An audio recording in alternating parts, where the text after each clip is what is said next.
Hello, hello. I am back and we are officially going to get started. Give you a few moments to get seated, grab the extra cup of coffee. But anyways, welcome everyone. My name is Joshua Bean and I have the privilege of serving as Innovation Officer here at the Foundation Center for Health Equity. I bring greetings to each of you from the ancestral lands of the Tocobaga, Seminole, and Miccosukee tribes, the original custodians of the land we share today. Quick show of hands, anyone your first time here today? Okay, this is why we say this next piece, because some of you I know have heard this before, but we mention the inhabitants of our shared land as a way to emphasize the value of space and place. This very location has its own story to tell, as it served as a segregated grocery store that Black members of this community could not enter. So this is one of the many ways that we intentionally honor history to gain a deeper understanding of the systemic barriers that continue to exist today. Doing so helps guide our future. It grounds us in a place where people can come together to advance racially equitable health outcomes in this great city that we call home. And one way we believe to improve health is through wellness. So I would like to thank all the faith leaders, mental health professionals, and other community leaders who came to spend this morning with us to talk about wellness in a very comprehensive way. I hope what you gain from the panel discussions, the community resources, and networking leads us all to action in our ongoing journey towards mental, financial, and spiritual wellness. I want to give a special thanks to FOCUS, which stands for Family-Oriented Concepts Unified to Serve, as well as JWB for working so hard to make this event such a priority. And Joanne, where's Joanne? If I can see your hand, thank you so much. You've been a pleasure to work with, so very organized to make this a seamless process. Thank you very much. So thank you all for being here, and I would now like to welcome to the stage to get things started, FOCUS Chair Adrienne Conwell.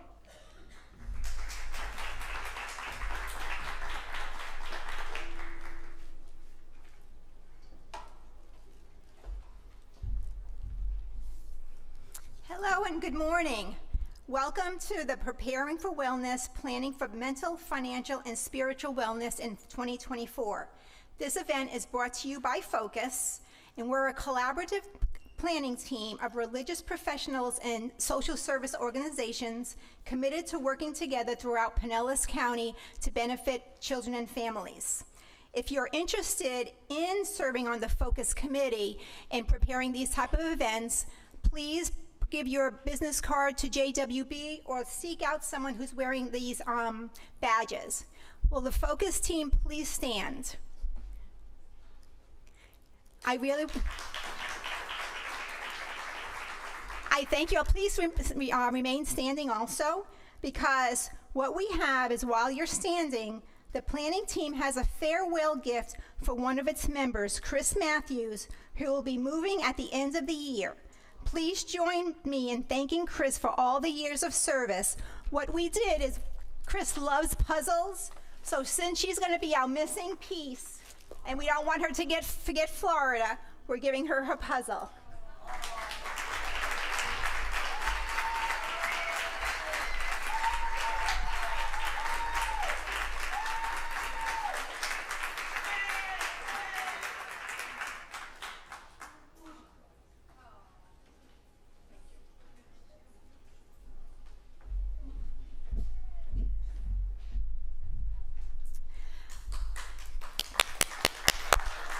Thank you again, Chris. We really appreciate all your years of service. Also, for those who are joining virtually, please note that the chat feature is open. We would like to thank the Center for Health Equity for partnering with FOCUS Planning Team and hosting this event. We really do appreciate your hospitality. Now, I have the pleasure of introducing Fred Johnson, who has spent the last 50 years sharing the great tradition of vocal jazz interpretation with audiences around the world. He has performed and recorded with, as well as opened for, some of the greatest jazz and R&B icons, such as Miles Davis, Chick Corea, Aretha Franklin, George Benson, Richard Elliott, Patti LaBelle, and that's just to name a few. He is rooted in the ancient vocal practice of melodic narrative and has been nurtured by masters of the Western African oral tradition. He cherishes the joy of making music. Fred believes that music heals and touches the world one heart at a time. Please join me in welcoming Fred Johnson.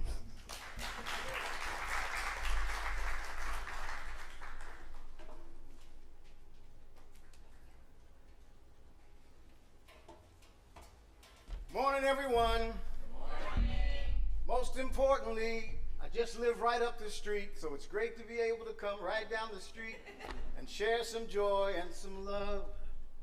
Focus is the title. Focus is the body. And when I talked to Adrienne earlier in the month, she said that this was all about body, mind, and spirit. And so, as I woke up at 2 a.m. this morning, I had this thought on my mind.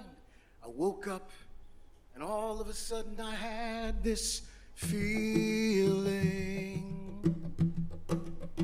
So many people here together today to talk about wellness.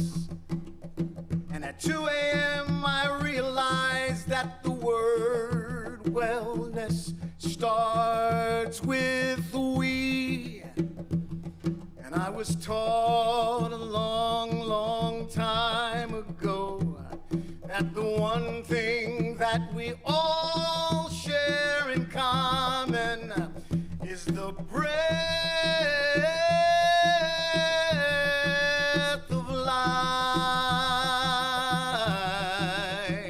So I invite you, take one breath with me. Breathe in, breathe out. Breathe in, breathe out. Breathe in, breathe out. So in the great spirit of our shared faith, our Creator by all names known, we give thanks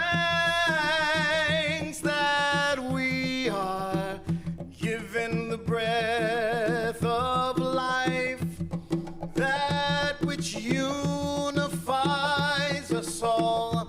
We breathe in this source of being. So we gather today at this special place, sharing conversation of how to be well, of how to be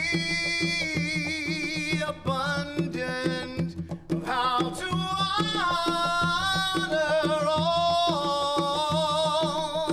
as we breathe this breath of life. Now they say that a melody can bring people together. So if you thought you were gonna just sit there and listen to me, think again, we'll sing together. Now I'll sing it to you, sing it back to me. Are you ready? Are you ready? Ah, that's beautiful. Here we go, ready? Breath of life. Breath of healing, breath of joy, breath of peace, breath of focus, breath of JWB. That was pretty good. You did that in rhythm. I'm surprised. So may we breathe together with our minds, bodies, and spirit on a journey of wellness and well-being for our community.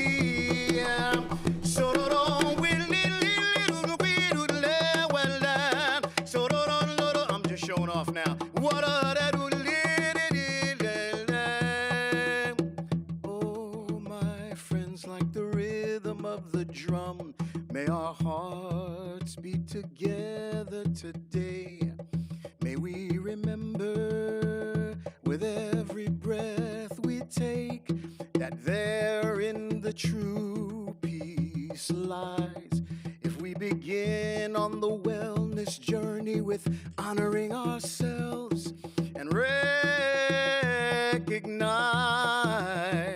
that this gift of life that we've been given is designed for us to be together, singing the breath of life and creating that which is for the greater good, the greater good for all, the greater good for all.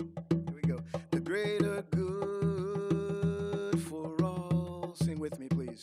The greater good for all. One more time. The greater good for all. Now you folks in the back around those tables, you're not singing with me. I can see you even though you can't see me. The greater good for all. Greater good for all. Greater good for all. May this gathering today be blessed with great information and great intention as we breathe together and learn together and share together and act together for the greater good of all. Woo! Thank you. Have a great day.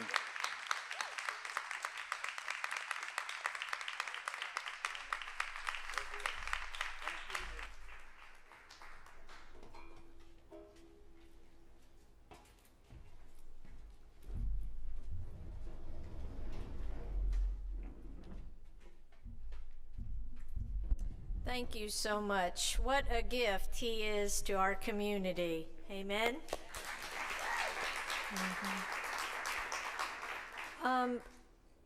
We have someone stuck in traffic on our first panel, so I'm wondering if my sister Estrella, wave your hand. Do you feel ready and able?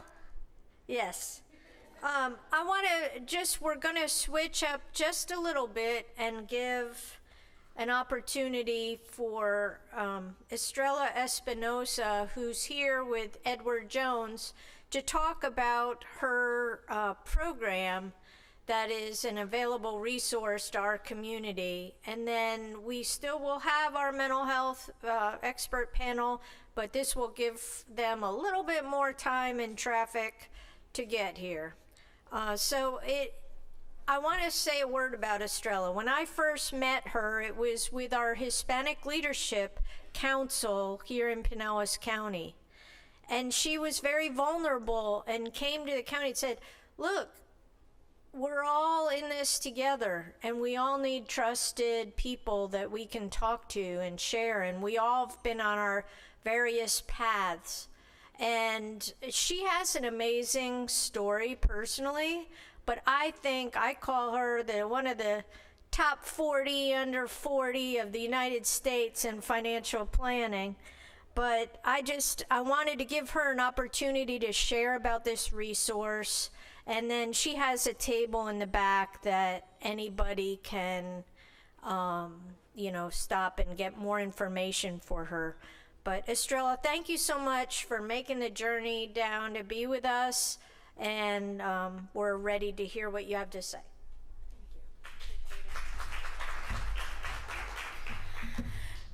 So, good morning. I am so honored to even stand in front of you. Definitely, I couldn't have imagined coming from such, I would say, small town in Ecuador. My grandma used to be would sell produce in the market. So from there to having her granddaughter standing in front of so many leaders, people who represent their communities, I'm humbled for sure. One of the biggest things is that, and what I always share is that I believe that I'm part of you. I'm here to service you and help you and your communities.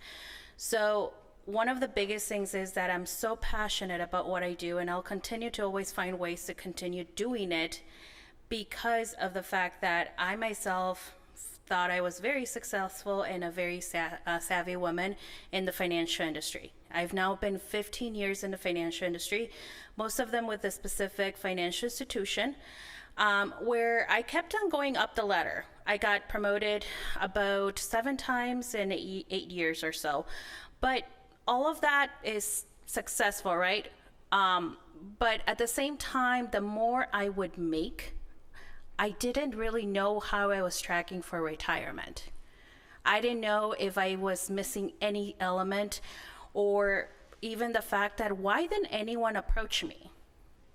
So then when I asked family, friends, or when people would approach me, because as soon as I said I worked for a bank, they thought I was a personal banker, I'd be like, I have no clue.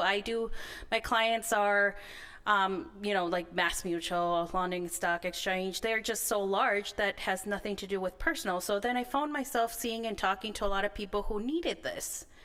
And it was very unfortunate no one had even approached me. So that's when I made the decision. I said, you know what? I'll be darned if I don't go and figure this thing out myself. And then I'm going to make sure that I'm going to approach every single person who thinks that they don't deserve to have this information, so that at least they don't say, oh, no one approached me. If you still decide not to do anything, that's okay. That's your right. But at least I approached you because you're worthy. There is a gap. And a lot of the times, and one of the biggest things that I had shared is that I specifically picked a company simply because I do agree and I love what they're doing. So for example, one of the programs that they have is they have actually paid Everfit to create a curriculum for high schoolers and I would say kindergarten to 12th grade for them to learn about the financial industry in general, just to learn about what that is that would cater to them. I don't do anything with that. They go ahead and take that information and prepare them and work with that. So if you have a high school that you would like to get more information on that, let me know. So the other thing is that I do have on my table, and there is a QR code. So you can take the piece of paper or take the QR code. But what it will actually do for you and your community is when somebody is intimidated, isn't really sure where to start. You're like, well, there's so much jargon and I don't really know. Well, they've actually created a fitness program that has 40 plus financial topics. Each of those has about 3 to 6 minute lessons where they actually teach you those basics. It's mobile friendly, so you can pull it up on your phone and you can actually share that with any of your community members or family members, anybody who may be looking for that. So you can even go and say, hey, I wonder if there's more information about a mortgage, 401k plan, how to do a budget. So those are the most common. What is an IRA? Credit scores reports. So those ones are already created and available for you to see. So you can do that, and simply it is our effort to get to you and your communities that are underserviced and may not have that information. The other piece with that is that I can come and do presentations, get in front of them, do a lunch or a dinner and teach about what is the stock market or give a quick update. If there's any type of topic you may have a curiosity, I may have information about that. Okay, so use me as a resource. I am here to serve you. And then another thing I wanted to share is that before I embarked myself in this journey, I actually said, you know what? Hey, God, you are going to make me your servant. You figure out, you put the people in front of me who want to hear this. And you let me know, and I will do my best to simply help them. Okay? So you're all worth it. you like want to empower you to that. And then if you want to visit me there, tell me a little bit about yourself, and you'll have my contact so that we can talk and we can do Zoom call, or I can come to you. Okay?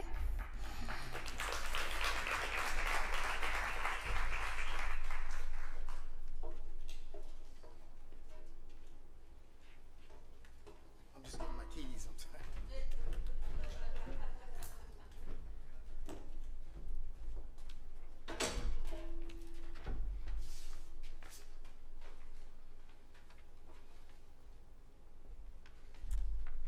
Thank you so much. It's always wonderful to have partners in the community ready to step up and share. And I want Mary Burrell in the back. Mary, can you stand? And can you please hold up your disaster preparedness?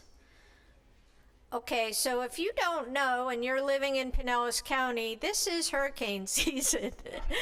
And whether you're online right now virtually or here with us in the plenary room, we brought some wonderful information to make sure you know the evacuation zones and best places where shelters are. We're hoping that it will be a mild year, but you never know, and it's always about preparedness.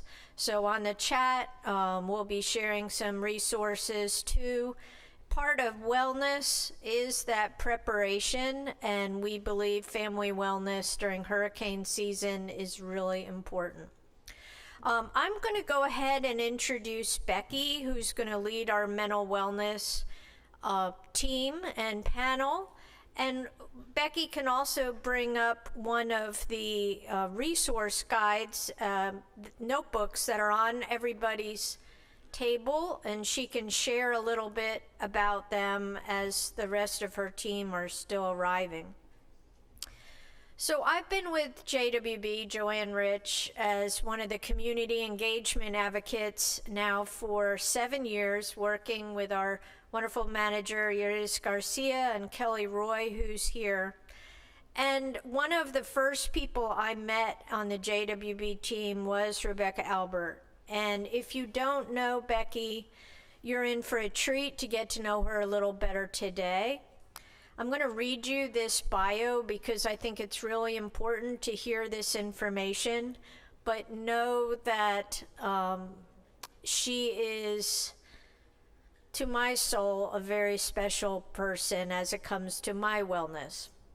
So Becky is the Director of Strategic Initiatives for the Juvenile Welfare Board of Pinellas County.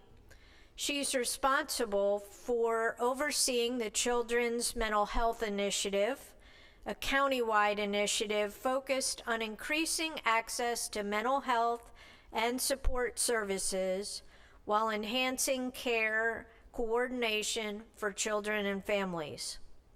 She serves as the chair for the Sixth Circuit, which is Pasco and Pinellas County's Child Abuse Death Review, utilizing data to inform, improve, and execute prevention strategies to eliminate needless child deaths.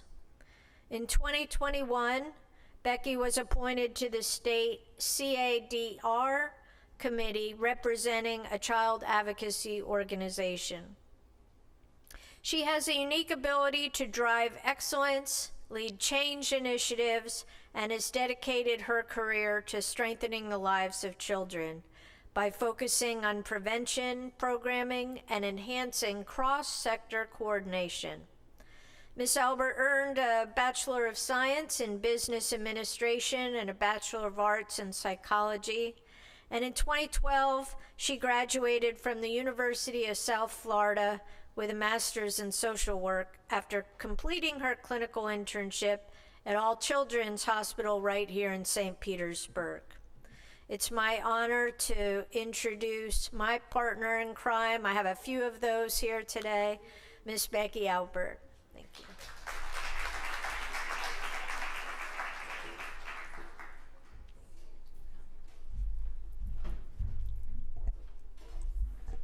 Good morning. You're too kind, Joanne. And I'll say Joanne is really my partner in health.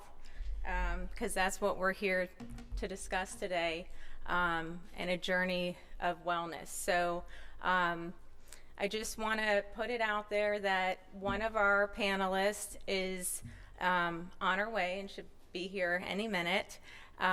We had another panelist who became ill yesterday. So we have two panelists today, and I want to go ahead and introduce Dr. Nichelle Threadgill.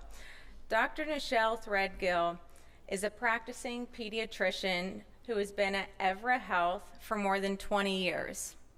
Currently, she oversees more than 100 pediatricians, physicians, dentists, and practitioners. She is dedicated to ensuring a high level of quality care and has been recognized nationally as a quality leader.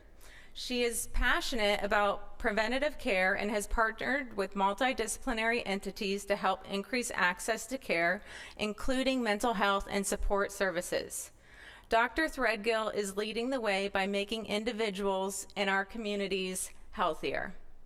Dr. Threadgill earned her Doctor of Medicine degree from Howard University in Washington, D.C., and completed residency at the University of Florida Health Science Center in Jacksonville, Florida. I also have the pleasure of welcoming Dr. Brittany Peters. So if Dr. Threadgill and Dr. Peters want to start making their way to the stage. Dr. Brittany Peters is the owner of the Center for Wellness and Clinical Development.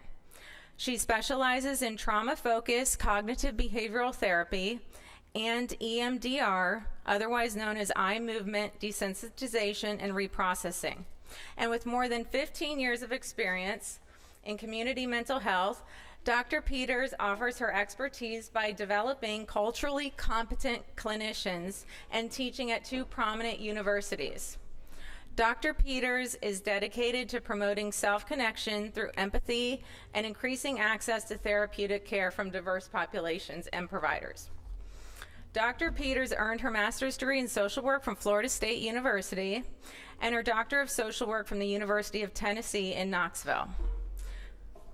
So please welcome our guests. Thank you so much for being here. And these women are truly experts in our community, and I'm just honored to have the opportunity to work alongside them. So, Dr. Threadgill, I'd like to start with you by asking, what is meant when we hear the words prevention and early intervention? Good morning to everyone. It's a pleasure to be here. Mental health and the health of everyone is a priority. And so early intervention, as a pediatrician, as you would imagine, early intervention is what I do. It is identifying anything that could veer from what we would consider following the path for positive outcomes. And we want to intervene. We want to help, support, assist, redirect, and the earlier you do that, the better. And so early intervention is critical in really shaping the direction of kids particularly, but it could be anyone, adults. And so as you see things veering away, you want to pause, you want to acknowledge, and then redirect. And so that's what early intervention really directs for me. Thank you. Dr. Peters, how can we as parents, caregivers, and professionals identify signs of distress or emotional challenges with our children? And what steps can we take to provide support? So it is a pleasure to be here. So thank you all for having me. It's a really good question, right? How do we identify signs of distress in our children? One of the key things is developing a relationship with your child. And when you hear it, you go, of course I have a relationship with my child. That is my child, right? But I want us to think deeper. Our children are developing and learning how to regulate their emotions from you. What you show them and what you don't show them matters, right? So sometimes we may say, I don't want my child to see me cry. or I don't want my child to see me experience anger. However, when they don't see that, they don't see you regulate your emotions, right? And so what you may see is your child is withdrawing because they don't know what to do with those emotions. You may notice that they don't have the words. We have to remember that our children don't have as many words as we have to describe what it is they are experiencing. A lot of times you may notice that they're not eating, or they're eating less, or they have a lot of stomach aches, or they don't want to go to school. They're withdrawing from places that they typically like to go or from things they typically like to do. The relational part comes in noticing what your child likes to do. We have a lot of things we like for our children to engage in because we know it will help them develop further. But we want to make sure that we notice what it is that our children like to do. The second part of that question was, and repeat it for me again, Rebecca. Sure. What steps can we take to provide support? When you think about providing support, I think it's important to create a safe space. We want to be very careful not to push the child into discussing it, but creating the space for them to. Remembering that they're processing, right? So as parents, we want to jump in, we want to save, we want to address it as quickly as possible. And what happens unintentionally is we pressure the child to start talking about something before they're ready to talk about it.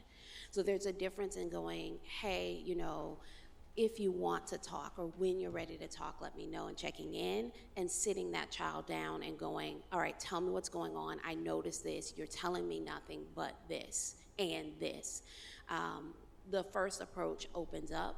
That second approach, because your babies love you so very much and they want to make you happy, they're going to give you an answer. And that answer may not be completely honest. It may have extra details in it because they are trying to make you happy. They're trying to please you because you are superheroes to them. So the best way to provide that support is to create that safe and open space. We want to also be mindful about how we talk about mental health in front of them. So being mindful that we want to create a space that says that, first of all, it is okay to experience anxiety. It's okay to feel sadness. It's okay to experience worry. And also that just because they are children does not exempt them from experiencing those emotions. So when we do that, we make it a space where they go, I can share about my emotions. Becky, I was just going to add, I think what you said in the beginning is so true. As a pediatrician, I think one of the things that I see quite frequently are kids coming into me with what we call somatic complaints, right? My head hurts, my stomach hurts, I don't feel good, I feel too sleepy, I feel too sad. And it is quite often that those are not physical symptoms that they're having per se, meaning there's no pathology in their electrolytes and the blood work, and you know, parents are like, I need to get some blood tests and a scan and I'm like, well, do we? Or do we need to talk maybe? Mm-hmm. Do we need to hear maybe what we're really saying when we present with these symptoms? And so it's absolutely not uncommon, particularly in younger kids and adolescents, that symptoms of I don't feel well mentally, I don't feel well, I'm feeling symptoms of depression or anxiety, present as what we might say acting out. Present as I'm yelling, I'm screaming, I'm having a tantrum, I don't want to get up, I don't want to go to school. And so it's very important to tune in to what the kids are saying and not place your views on, well, I guess you need to stop eating cheese and milk because every time you do that, you don't want to go to school. Maybe, but maybe not, right? And so, you know, it's really important to tune into things like that and be open to talk about those as symptoms. And I'll add to that, and I think it's just so well placed that we have a pediatrician and a therapist together this morning. But the American Psychological Association actually put out some research and recommendations that we're screening children at as young as 9 years old. They're recommending for anxiety. And I think the reason that's important and we want to hear that is oftentimes we don't think that our young children are experiencing these symptoms.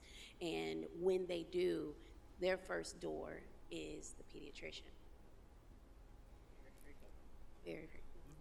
So that's a great segue into JWB's investment with the Children's Mental Health Initiative, which started back in 2018 when we brought a group of leaders and community members, parents, youth together, and we asked, what does our community need to increase access to services to support children and their families? So Dr. Threadgill, can you talk to us a little bit about the integration of behavioral health and support services within EverHealth? Absolutely. So I think we've learned a long time ago that behavioral health and physical health are not separate, but they are one. And we've traditionally looked at medicine, I'm going to see my pediatrician, as something's wrong, I'm sick, or I need shots and a physical for school. Right, could be either one. And that tends to traditionally be separate from, and I'm also looking at development. I'm also looking at peace of mind, symptoms of anxiety, symptoms of depression.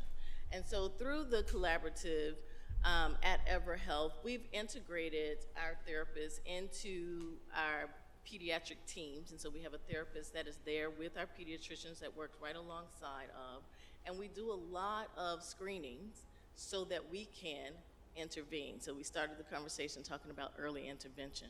And what we find is that intervention that's early helps to drive positive outcomes. And so there are quite a few studies, 70 to 80% of kids who receive early intervention services have positive outcomes. They see improvements in social behaviors, improvement in communication, improvement in basic life skills.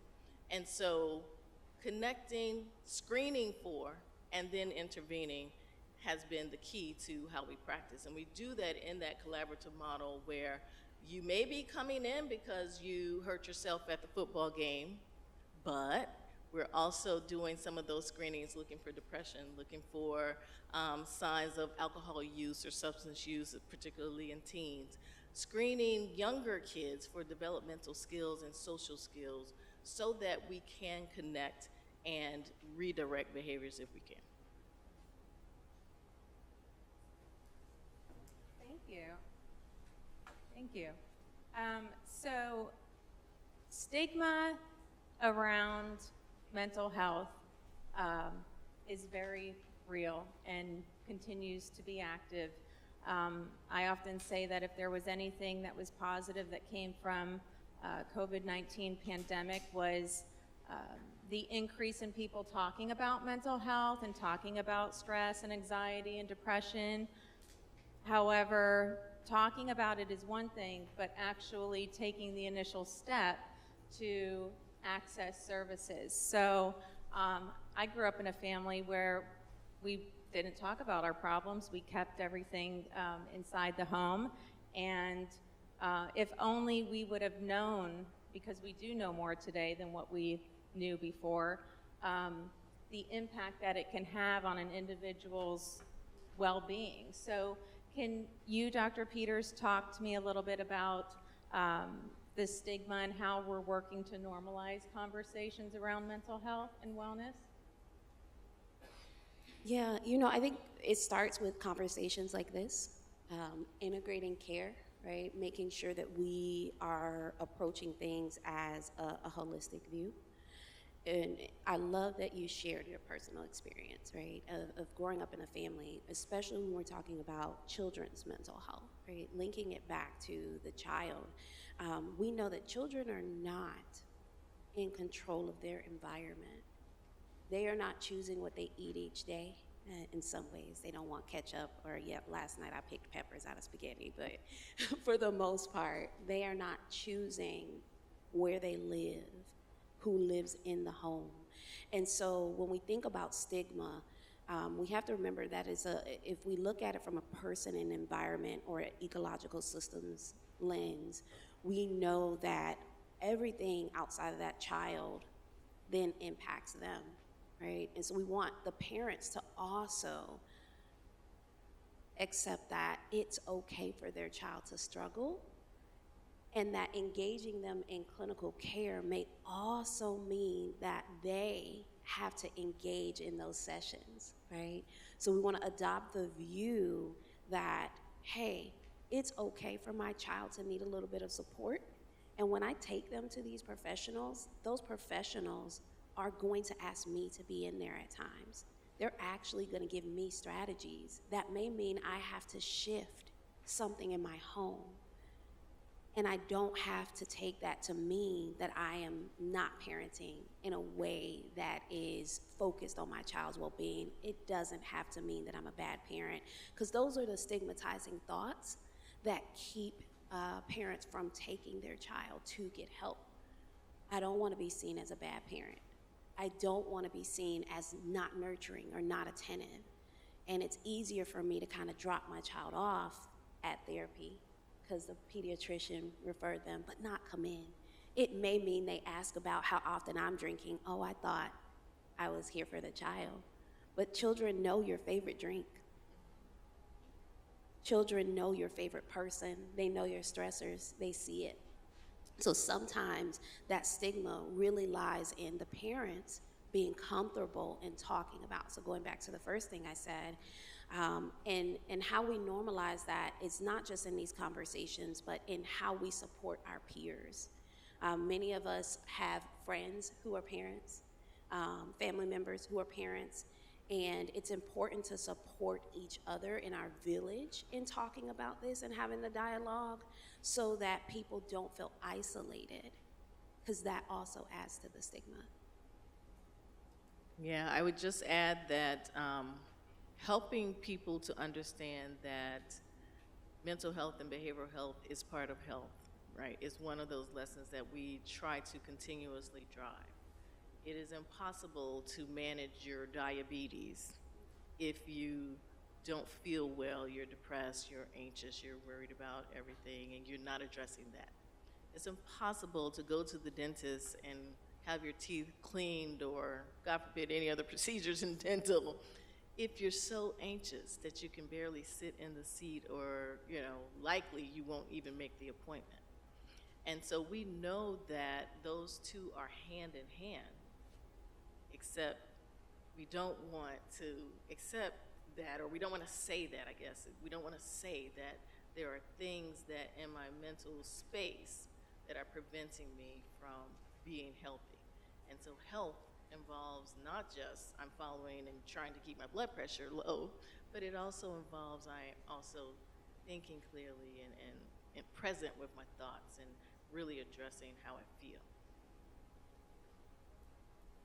Thank you. So I know we talked a little bit about some strategies, this conversation being one of them, but are there other strategies that we as individuals, parents, community partners, when we're regularly interacting with children, let's say at an out-of-school time program, is there something that we can do to support children in that space to help them, I would say, navigate the challenges that they so often face at school or at home? I certainly can start by saying having conversation, I think, is a key, and it does not. I have teenagers, and so they barely want to see me half of the time. But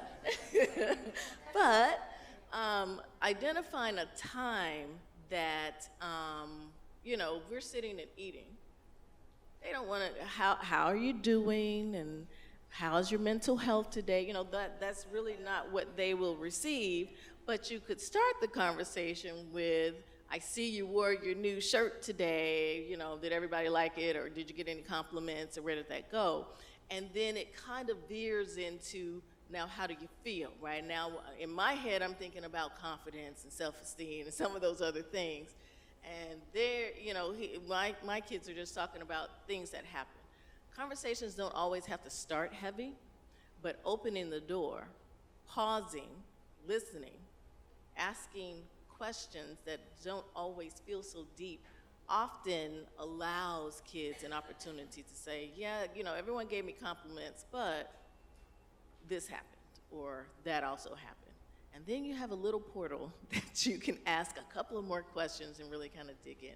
So I think that, you know, really presenting opportunities that are non-traditional. Don't feel like you have to sit and we're face to face and we need to sit and talk about, so, you know, let's sit, let's talk. That's not always the way, at least for kids. Again, my perspective is a bit jaded because I see kids all the time, and I'm a pediatrician, but it's not always the way to open the door for kids to talk and to open the door to explore feelings and how you're really doing. And so I suggest some of those non-traditional approaches to opening a conversation and hearing, allowing kids to speak and listen. I think I've heard you say twice pause, and so I want us to adopt that as a strategy. The power of pausing is so important because it gives you an opportunity to think. I love opening up the conversation, and if we can't do it this way, when your children are telling you about something or watching a video on TikTok, you know, as we are mindfully aware of the things they like to do, they love TikTok, or Instagram, or maybe they see a news story because you have the news on in the morning as they are getting ready. Ask them, what do you think about that, what you're looking at? Right? We oftentimes jump in to intervene and say, don't do, stop that, you know you shouldn't be, but you'd be surprised that your children are critically thinking. And so ask them what they think, and maybe pose questions to them to help them figure it out and navigate it. Now, there are sometimes you have to strongly intervene and set a boundary, but asking them what they think does a couple things for you. It allows them to see that you're interested in their thoughts, in their raw thoughts, not the thoughts that you want them to have, but the thoughts that they are coming up with based on their experiences, not just in your home, but at school and what they're seeing. Allows you to see how they put things together and allows you to creatively problem solve through questioning. Like, okay, yeah, give them a compliment. That's right. You thought about this? And maybe they say, no, we don't do that. And just, okay. But you stuck it in there. Some of the other strategies is that I would really say consider your words with children. They're absorbing so much. And so we correct so much that sometimes we can overcorrect and not know it.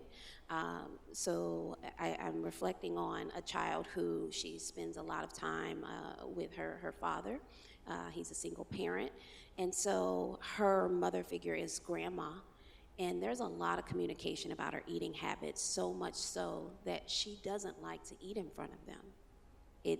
She feels like, well, if I eat this, I'm eating too much. If I eat this, I'm not eating enough. And so she's trying to balance out just eating, right? And so our goal is that kids eat, but sometimes we're being extra critical. And if we are destigmatizing so many things, not just mental health, but learning not to body shame and accept, we don't want to do that with our children either. And it starts really early. So considering our words are so very important when working with kids. We want to have the dialogue, but we may want to pause and go, what am I really trying to say to this child right now? They've had 3 fruit snacks. I could say that, you're gonna do this, or I could say, hey, let's find you another snack to eat. I noticed that you've had 3, and I bet you're hungry. So there are other ways to communicate about what you need a child to do, right? Even in how they dress. Sometimes it's real surprising, right? It's like, that's an interesting choice, right? But even in how they do that, I heard, don't put your stuff on them. 7, they do not know that wearing that short skirt is gonna come with so much. They just bought the skirt. With you bought it, right? And so being mindful that we don't communicate to them that they may be making some poor choices just by putting that together, but help them make a better choice. All of those things start to come into their mind, and then they become anxious as a result because there's so much communication about how they should be. So considering your words, I think, is a really effective strategy, because then they're not coming into therapy and having to unlearn some of that. For that. I too have a teenager who has just started to drive. So watch out, Pinellas County. But, you know, one of the things that I've tried to do is apologize when I'm wrong or when I misstep. And by that, I mean when I get anxious and when I think someone isn't hearing me, I tend to get louder. And getting louder, nobody wants to listen to somebody who's yelling at them. And so that's something that I've really tried to work on with my son and within my own home, because it does come off to your child, and then they start thinking about things. And, you know, he said to me one day, you know, I'm not perfect. And I thought, oh boy, this is not good, because I never would have imagined that my stuff was coming on to him like that. And so for me, I'm very intentional about having conversations about my own struggles and about talking through some of that within reason, so that he understands that he didn't do anything wrong, that this is my stuff. And so I think it is important as caregivers, as adults, that sometimes sharing certain things does help to normalize the conversations and does help people to realize that they're not alone. So I want to talk about care coordination, because we really have been placing an emphasis on care coordination, and it goes hand in hand with the stigma that's often associated with conversations and services related to mental health. But why is care coordination so important? So from a pediatrician's perspective and a clinician, a licensed therapist, why is it important that the two of you who are in separate locations, separate organizations, if you're working with the same child or individual, why is it important to coordinate care? Yeah, I'll start by saying I think that acknowledgement or accepting that, okay, I'm noticing something that maybe I want to get some additional evaluation, or I want to talk to someone, is great. Then comes the work of, okay, now how do I do that? And that in itself presents a significant barrier to many families, because depending on where the services are, how do I then get there? How do I then get the appointment, and what's the time, and how long does it take, and what does it look like when I go there, and am I going somewhere where everybody's gonna see me go in there and think that there's something wrong with me or my child? All of those things come into play, and so I think that care coordination is critical. As critical as screening and intervening. Like, screening is great, but then what is always the question, because just recognizing that you have a concern goes nowhere if it's not assessed or evaluated. And so the care coordination piece is really a part that is quite cumbersome for families. It often involves connecting multiple agencies, multiple things, right, depending on what you're looking at. And so we work really hard with our integrated behavioral health model to bridge some of those gaps that we see in the coordination of care. We have therapists on site, and so within our pediatric team, and so there's not a separate appointment needed for that initial evaluation with our therapist, right? You go from the pediatrician, we identified this on screening, or maybe you brought it in as history, and let's go see our therapist now before you leave. let's get started with the conversation so that then we can better determine what services you may need or what's going on that we can help with. That's a great thing, and it's not everywhere, but it really is a critical piece in getting help and getting intervention when it's needed. And so I think the coordination of care is critical to actually having care. Otherwise, there's a gap. I'll add, we want care to be successful, right? And so in listening to you, right, having these separate appointments, we know Pinellas is, you can get on 19 and go all the way north and all the way south. And sometimes we're not setting our clients up to be successful. So care coordination acknowledges that, all right, here a parent is bringing their child. That parent probably had to take off work, right? That child is missing school. And so how can we streamline the services that they are getting to ensure that they're able to actually address what's being recommended, and also honor that the parent has to participate, but that coming to care also means they're sacrificing work. And for many of the families in these communities, we know that they can't sacrifice work. We can't sacrifice work. Many of us may be here through work, right? And so when we say, well, your child needs to go get this psychological, and it's 4 hours long, and you have to drive to Tampa, really what you're saying is you may need to miss 8 hours of work. You don't have PTO, oh well. That doesn't make the most sense for the families. So we want to make sure that we coordinate care, that they are talking to a care manager, they're talking to their therapist and their provider about what they're experiencing and barriers to care, and that we are holding ourselves responsible for navigating that with them in a way that says, I hear you. Because if you give them referrals that don't make sense, that also does not help the relationship you have with them. The other thing I'll say is that in care coordination, being able to talk between providers, that does require release of information because of HIPAA. We all know HIPAA, right?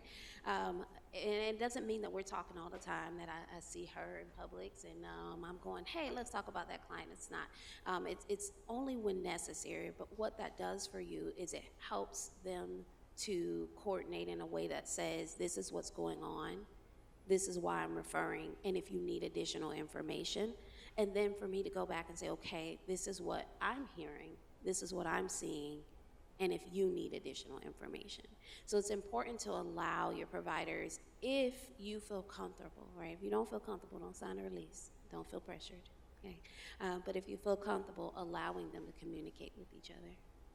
Yeah, I'll just add that some of that also intercollaborative communication between the care team, right? And so your physicians, your therapists, and all on the care team also helps to reduce duplication of conversations, duplication of screenings, duplication of services. And so if you've already kind of hashed out a difficult scenario, the last thing you want to do is have to go to the next person and rehash, and the next person and rehash, and the next person and rehash. And so it often helps to avoid some of that duplication that we tend to see as well. The other thing I want to add is coordinating with schools or other providers that may be working. When I say providers in the medical space, it's like Dr. Threadgill and Dr. Peters. But when JW talks about providers, we're talking about our funded programs or non-funded programs, partners in the community. But the reason why I bring this up is because we're aware that there are a lot of trust issues and hesitation when somebody asks you to share your information. And so we're really trying to get the community to understand that we're working hard in this space as partners, including with the schools. And when we share information, it doesn't always mean that, hey, I want all of the details about little Johnny, but what it means is you see Johnny 5 days a week at school, and so just so you know, we're working with Johnny and his family, so if you could be a little bit more patient, it's going to take some time, but please just, give a little bit more support. We find that is very helpful too, and we've worked, I would say diligently over the last 2 to 3 years to increase our partnership with the schools. Is there anything that you want to add about communicating or coordinating with the schools? Not a lot to add, but it's such a value to be able to connect with the schools because kids are there for such a significant amount of time and they have such significant experiences there during school. And so it's not uncommon for parents to say they never do that when they're at home, right? And that may or may not be true sometimes, but often, the kid that we see at school may have a different presentation than what we see at home. And so really understanding how they navigate that environment that is their expected norm, right? I have to go to work every day. That's what I have to navigate that environment. They go to school. That's the environment that they have to navigate. And so if that's changing classes or if that's sitting in the front of the class versus the middle of the class versus the back, those are all circumstances that could make a significant impact in the child's ability to gain academically or how the child behaves in class. Because if you're sitting in the back and you can't see or you have a hearing impairment or something's going on, you seem distracted, uninterested, unfocused. Really, I can't see and I can't hear, so I probably am distracted because I don't even know what's going on, right? And so connecting those types of things can make a significant impact in the experience of the child. Say that there, first let me acknowledge that for a lot of parents, engaging with the schools sometimes feels scary when it's related to their child's mental health or something going on in the home, because there is this fear that the schools may call the Department of Children and Families on me, right? That there may be some escalated incident. And so I want to validate that concern for parents, right? But I'll also add that one strategy for reducing that risk is communicating, finding your ally at the school. It may be a teacher, it may be the social worker, it may be the resource officer, who you connect with there, that when something is going on that they need to be mindful of, that you're able to communicate that with that individual. Because oftentimes what happens is the child is withdrawn, their head is down, something's going on, and the school personnel don't know what to make of it. And they are human too, right? We show up as humans in spaces. And so their mind starts to wonder, and they start to maybe not question the best, or they do ask questions, and the children are giving them as much as they can. And so there's some miscommunication that can occur. And I know that that happens, and I want us to give grace on both sides. Parents are doing their best. School personnel are doing their best with many kids. And so I think that when we engage the schools, doing so in a way that says, hey, technically you all are co-parenting with me. We are co-parenting together. And so if I don't give you the information that he had a rough night and I did forget to give him his meds, then they don't know. It's just like dropping your child off to another caregiver and not giving them what they need to parent them during the time that you're trusting them with your child's care. The other thing is there's so many good resources for the social workers can do counseling, but there are a lot of good community resources where the programs can come in and see your child if they are struggling to kind of support that well-being. Thank you. And really, we're trying to lessen the burden that so many of our families are facing. So often they're at work and they don't have the ability to make phone calls or coordinate care, or, if they have to leave work to go pick up their child, then they don't get paid. And so really working with our partners to address some of this coordination, but also help the family get what they need, including the basic needs. Maybe they need transportation, as you mentioned before. Maybe they need food. There are so many struggles that our families are facing today that it's really, we're really working to hopefully increase the coordination, but to best support the child and their family. So, community, how are we doing on time?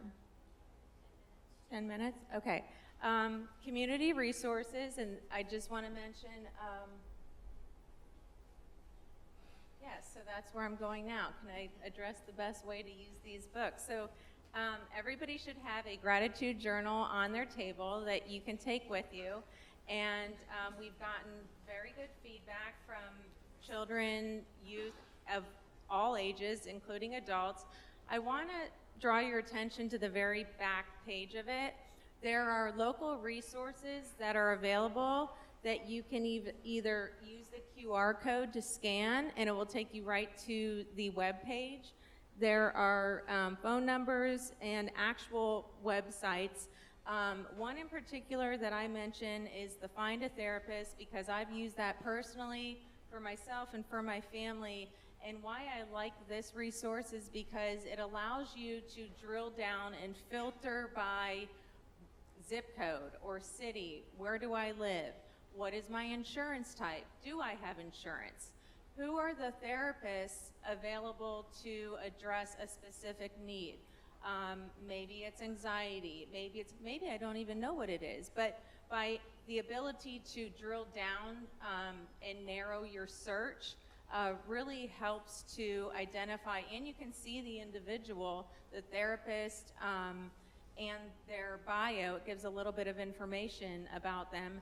So that has been very useful. But there are others here, and we update this regularly. So the other resource I want to point to that I really hope everyone here today will take advantage of is the COPE notes. So the Juvenile Welfare Board has purchased subscriptions to COPE notes, and it's a free annual subscription. You sign up by scanning the QR code. The redemption code should already be in the space when you scan the QR code. If not, it's JWB23. I encourage you to do that, save it into your contacts so that when you get text messages, you'll know it's coming from COPE Notes. I'm not trying to sell you anything. It is completely a positive affirmation, questions that get you to kind of pause what Dr. Peters mentioned earlier, and just think about things. So, and interestingly, for me, they happen to come at really good times to get me to think, you know, things are going south, and then I have this text message from COPE Notes, and it's like, yeah, you know, it's not so bad. I can do this. I got this. So we're wanting to support the adults too, everybody in our community, because it takes a village to support our children. And so everyone that we have talked to that has accessed the COPE Notes has appreciated the ability to do so. The next thing that I want to cover, let me see my little note cards here, are there warning signs for staff leaders to recognize they need help prior to burnout? That's a great question.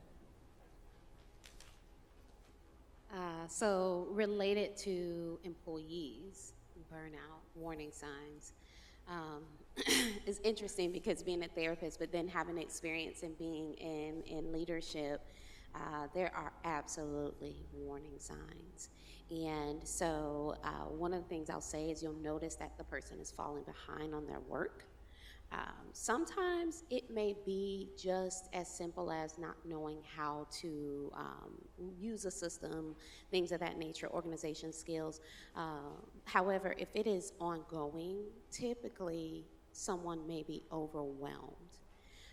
Oftentimes at a leadership level, we as leaders are not adopting strategies and policies that support our employees not burning out. one of those signs and symptoms can be really pushing down, and I know we got a bottom line to hit, but pushing down increase in productivity too soon. Really looking at our staff, and when we do that, seeing how they are receiving that information. So what I mean is that I do some clinical supervision for therapists, and I was talking to one of them. She happened to be my student before she became one of my clinical interns, and so she's asking her how her job's going. It's not in Pinellas County, y'all, so no one has to freak out. I'm not going to throw any agency under the bus. But she said to me, she said, yeah, they're wanting us to schedule 12 appointments a day. And so as a leader, I know why that's happening, right? We want to account for no-shows. We want to account for reschedules, things of that nature, because we have to break even. The other part of that, though, is when you have staff sitting with that much work, even if they don't see that many people, it's the looming fear that I'm going to get overwhelmed, and what strategies are we giving? So paying attention that when we roll out, right, so what those warning signs are, falling behind on work, when we roll out new initiatives that mean that our staff have to do more work, paying attention to how they are receiving the information. This is the same strategy that we suggested with kids, being relational and knowing them. It's okay for us to poll and take the temperature of the organization. And oftentimes, the other sign is really that you'll notice that it's going down. People are not feeling good about their job. They're not showing up to work. That's another sign. They're calling off sick. They're having those same symptoms that kids have, because we as adults, all we do is transfer those same symptoms in adulthood. We have stomach aches too. We have somatic symptoms too. We have headaches. We're not eating.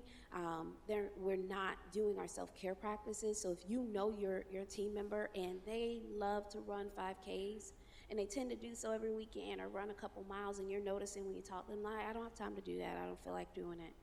They're withdrawing from the things that they tend to do. Yeah, I think what you said is, really kind of the key. Physician burnout, practitioner burnout is a whole topic and a whole seminar, particularly post-COVID and, all the things that often healthcare workers have to endure. Managing patients often is difficult because why? Patients don't feel good many of the time, and so you're not your best self if you have a migraine or you're in because you have the flu or, all those kinds of things. And so, it's not always a flowery encounter, particularly in the beginning. Disengagement, I think, is probably one of the biggest things that I tend to see with a team, that I am not participating in some of the things that we standardly would participate in. Slower to get tasks done, for sure. Change in persona, right? So a lot of what you see, we spend a lot of time at work, and so you can see folks who were generally jovial or, the prankster, now all of a sudden just sits in the office and maybe does not come out and interact with the rest of the team. All of those could be signs of burnout or other things. And so I think it is critical as leaders to really kind of check in to identify how are we performing and what are you giving, what are you sacrificing to reach certain performance levels, because there has to be a balance, right? There has to be a balance between getting work done and preserving your sanity, for lack of other thing. And often it's difficult for people to express that, and often it's difficult for leaders to see it. And so really being intentional with strategies for checking in, rounding with each of your team members at least weekly to say, how are things going? Where do you see the challenges? Do you have the resources to get the things done that I'm asking you to do? If we're trying to account for no-shows by adding more appointments to your schedule, okay, then what are we doing in case everyone shows up? Is there an assistant? Is there a plan? Is there, what do we do next? And so really arming the team members with that type of information so that it is not anxiety provoking to see a schedule of 12 as a therapist, right? And so, really trying to focus in for employees at the workplace to really try and make sure. I think another critical thing is having a best friend at work or having someone that you relate to or talk to, because it's not always the leader or the CEO who identifies that something's going on. It's really more your direct coworker that you usually have lunch with. And you're like, you know what, I'm just gonna have lunch in the car for the rest of the week. You're like, why? We usually have lunch together. Often that's a sign that something's going on. I don't feel like, right, doing things that I normally would do. And so really tuning into those types of relationships, and not being afraid to ask, not feeling intrusive by saying, I noticed that for this week, usually we have lunch together and you've been going to your car every day. Is something going on? Is there something I can help with? Pretending that nothing's happening, pretending that you don't see signs that could be there, is usually not beneficial or helpful. And so keeping that in mind in the workplace, I think, is also critical. Thank you. So we are close to time. I just wanted to ask, because I know we're going to take one question from the audience. As professionals, can you just mention one self-care activity that you do for yourself? Well, I'm pretty simple. I don't do a whole bunch of stuff. I have kids and teenagers, and so I think trying to snuggle in with them is probably my task of every day, trying to figure out how to do that. And that stimulates me mentally because it often takes a lot of skill. But just finding a moment of relaxation, right, and just focusing in, meditating, praying, just really kind of taking a moment tends to help me to reset and ground myself and kind of put things in perspective. So I think that's probably for me. Only one? I'm going to say being active. I do like to work out, and it is literally not to stay fit. I recognize for myself that my mental health is better when I am physically active. So there are days that I notice my anxiety is high. I don't know why, it just is. And if I go for a run, I feel much better after that.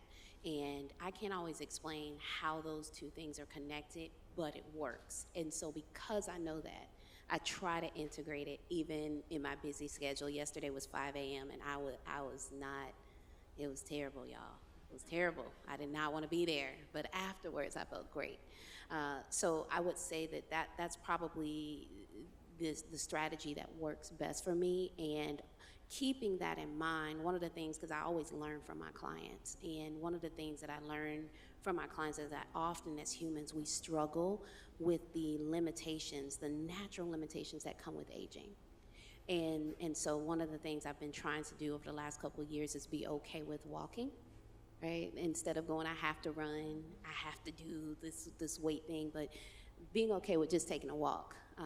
And so I love it because it causes you to be more mindful. You walk and then you realize that you've driven this route so many times and you never noticed this building or this house was there, or that your neighbor has this weird thing, or down the street is this business that you never knew.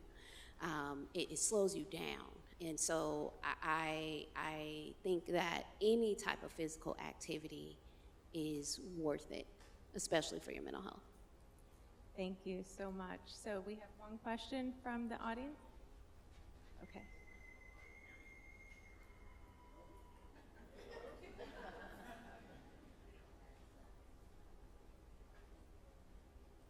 Well, I did want to open it up if anyone had a question. If you could speak loudly to ensure that everyone can hear. They're not working, so we're going to keep it moving. Or I could give Does anyone have any questions? Can you break us a little smaller? If not, well, we will keep it moving. I just want to give the opportunity for the crowd to ask any burning questions. Are we good? Looks like it. Oh, okay. We're good. Thank you.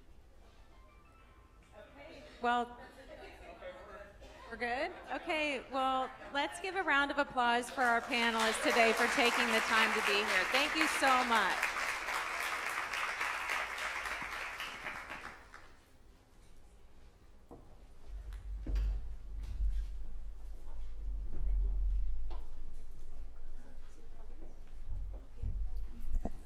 Thank you, Becky and panel. And I'd invite our Faith Leaders panel participants to join me on stage, and I will introduce them to you. And I wanted to say, too, you all have index cards on your table and pens. If, let's say, the course of the morning, you do have a question for the mental health panel or the faith panel, and you didn't have an opportunity to raise it, or in the chat, go ahead and write that question and turn it in to someone with the focus badge. And if we're not able to address it here with the full plenary, we will respond to you post-event.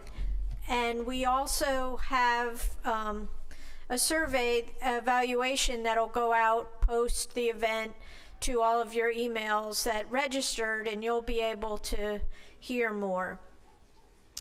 So servant leaders, you heard Estrella mention servant leaders, and I believe our mental health panel, all of them have been servant leaders, and you're going to have an opportunity to hear from 3 more servant leaders this morning. And the person who is moderating this morning's panel is Reverend Kenny Irby. Yes, many of you all know him. We're in St. Pete, yeah. And if you don't know, he has been the pastor of the historic Bethel African Methodist Episcopal Church, and he's also the City of St. Petersburg First Community Faith and Community Justice Liaison. So in all he does, he champions justice for all and intentional equity in his various endeavors. He's driven by a love for God and humanity. Some of you know that he's the co-creator and president of Men and Women in the Making initiative, an innovative role modeling and academic enrichment program for BIPOC youth in need. His community service earned him the Outstanding Community Leadership Award in 2023 from the NCNW at the 37th Annual Dr. Martin Luther King Jr. Awards event. He also managed the City of St. Petersburg Not My Child Safe Summer campaign and was instrumental in launching the cohort of champions during his 8-year tenure as the St. Pete Police Department's Director of Community Intervention and Juvenile Outreach. Reverend Irby has rendered 13 years of service as an Episcopal officer, leading the Sons of Allen Men's Ministry, and was the first media ministry director for the state of Florida and Commonwealth of the Bahamas, which earned him the Bishop's Award from the West Coast Annual Conference. Reverend Irby is a friend of Focus and has spoken at several of our events in the past, and he is a well-beloved member of our community, and so I'm honored that he's going to be moderating the panel today. We've also invited Reverend Jenna Hall Perkins, who I've had the pleasure of knowing for quite a few years, and she's an ordained elder in full connection with the Florida Annual Conference of the United Methodist Church. She has been the pastor of McCabe United Methodist Church here in St. Petersburg since 2017.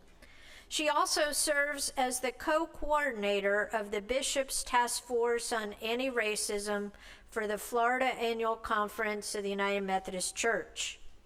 She was born in Brooklyn, New York, just across the river from me, and raised in Kissimmee, Florida. Her parents are from the Caribbean islands of Jamaica and St. Vincent and the Grenadines. She's earned her BS in Public Relations at the University of Florida and a Master of Divinity from Vanderbilt with a concentration in Black Church Studies. During her time at Vanderbilt, she worked at the Vanderbilt Kennedy Center for Excellence in Developmental Disabilities, studying the impact of faith on the life of people with disabilities. If you've never heard her husband preach as well, her husband is Reverend Lee Hall Perkins, pastor of Mount Zion United Methodist Church in Clearwater, and together they share 2 beautiful children, a 7-year-old daughter and a 3-year-old son. One of the things that I love about Jenna and Lee they are the co-authors of Unashamedly Black, Unapologetically Christian, a devotion for Black faith and life. If you don't have a copy of it, get one. And we also have Jackie Evans, the Director of Missions at Anona United Methodist Church in Largo. Jackie, I had the pleasure of meeting through our wonderful chair, Adrian Conwell. Jackie has been a member of the Focus Planning Team since we were dealing with COVID and coming out of COVID and trying to, how do we move forward with our community? Jackie is a servant leader in everything she does, and no matter who you are, if you've ever driven into Largo's United Methodist Church and have had a need, you have probably met Jackie before. As a layperson, she's instrumental in the servant ministries of that congregation, and such a pleasure to welcome her to the panel today. So, Reverend Irby, take it away, sir. Thank you so much. So, it's still morning. Good morning, everybody. My mic on? Check 1. Okay, that's good. Good morning, everybody. That's weak, y'all. Good morning, everybody. That's much better, much better. So we're just going to have this clergy conversation up here a little bit as we're looking at the idea of spiritual wellness. I'm just fresh, got off a plane last night from Columbus, Ohio, so I've been conferencing, as you Methodists know, for the last 8 days, and one of the big topics was the stress and trauma of the polarity in our society right now, particularly in America, and African Methodism being a global network. We had folks who were from all over the world who were focusing on their own trauma. And so when Joan asked me to moderate this panel, she prefaced it by acknowledging that recently I had been in the news over an 11-year-old who was murdered by gun violence, a member of our congregation who was murdered at 6 a.m. in the morning by a former friend. And the dynamics that we deal with often brings us into a place where, as hope dealers and preachers and ministers, we have to help our congregants and disciples and members of the community who trust us to find ways to maintain hope, keep hope alive. So I'm going to ask both of you, Jackie and Jana, to just expand on this idea of to know you is to know what about you. The last panel wrapped up by a question that was asking them how do they practice self-care. We'll get there in the course of about 30 minutes. But right now, I just want you to just reflect for the audience that are with us here and those that are viewing online. To know you is to know what about you. You have a mic.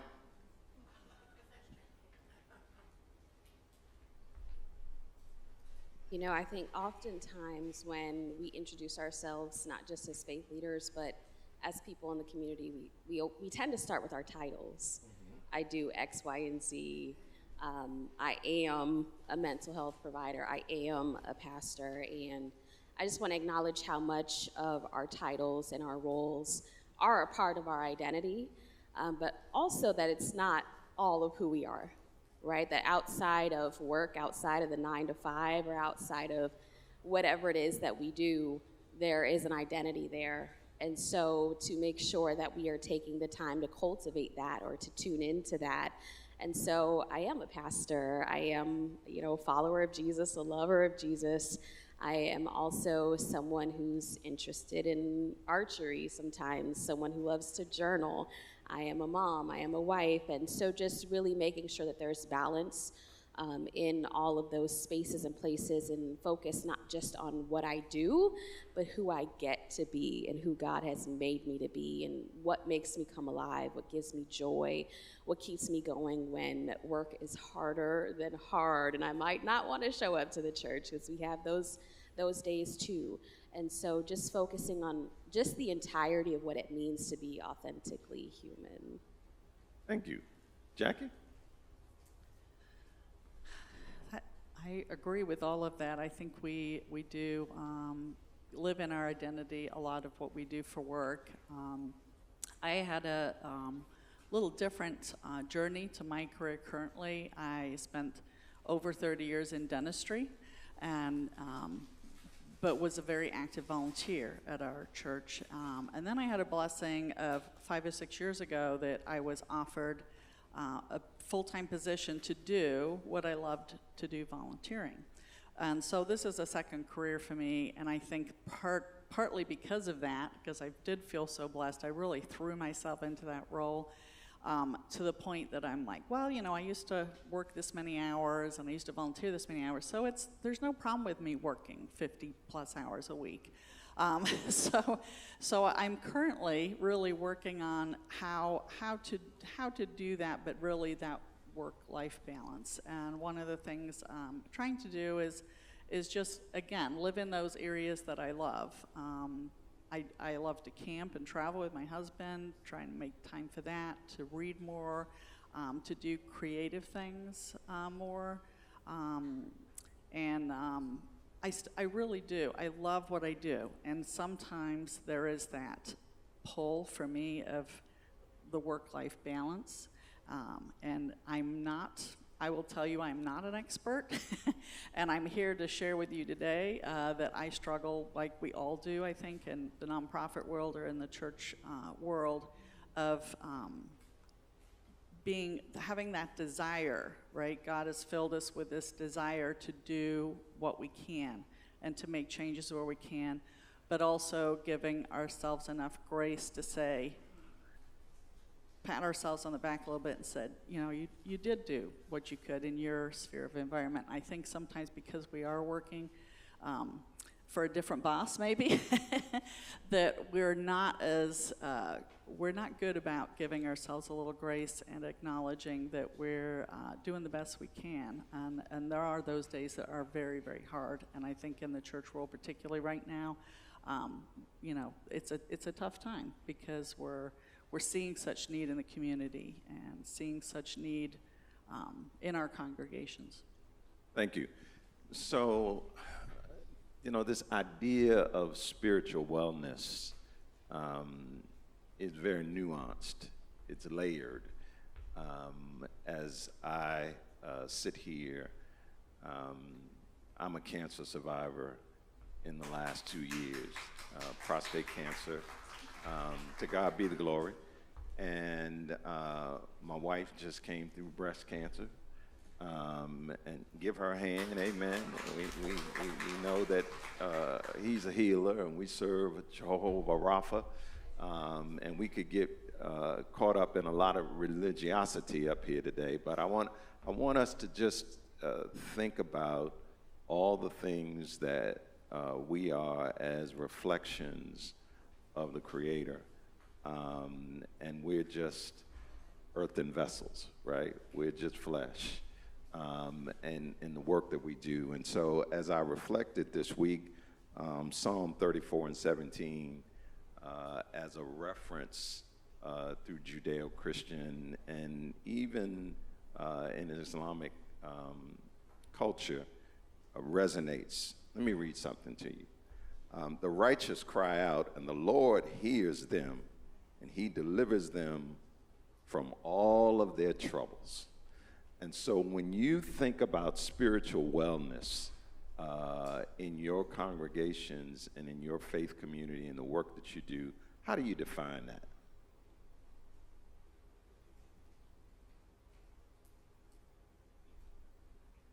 You know, it's interesting that you talked about that psalm because we didn't coordinate, but No, we did. the verse that comes just before that in Psalm 34 is that the Lord is close to the brokenhearted and crushes those and lifts up those who are crushed in spirit.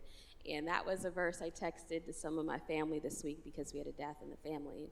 And so I think that it's interesting that all of that is part of the same scripture, right? So when we talk about what spiritual wellness is, sometimes we can have a faith in the church that would lead us to believe that wellness is not having to deal with any challenges or any problems, or that God is going to come and rescue us from every uncomfortable situation that we face in life, and that's just not true.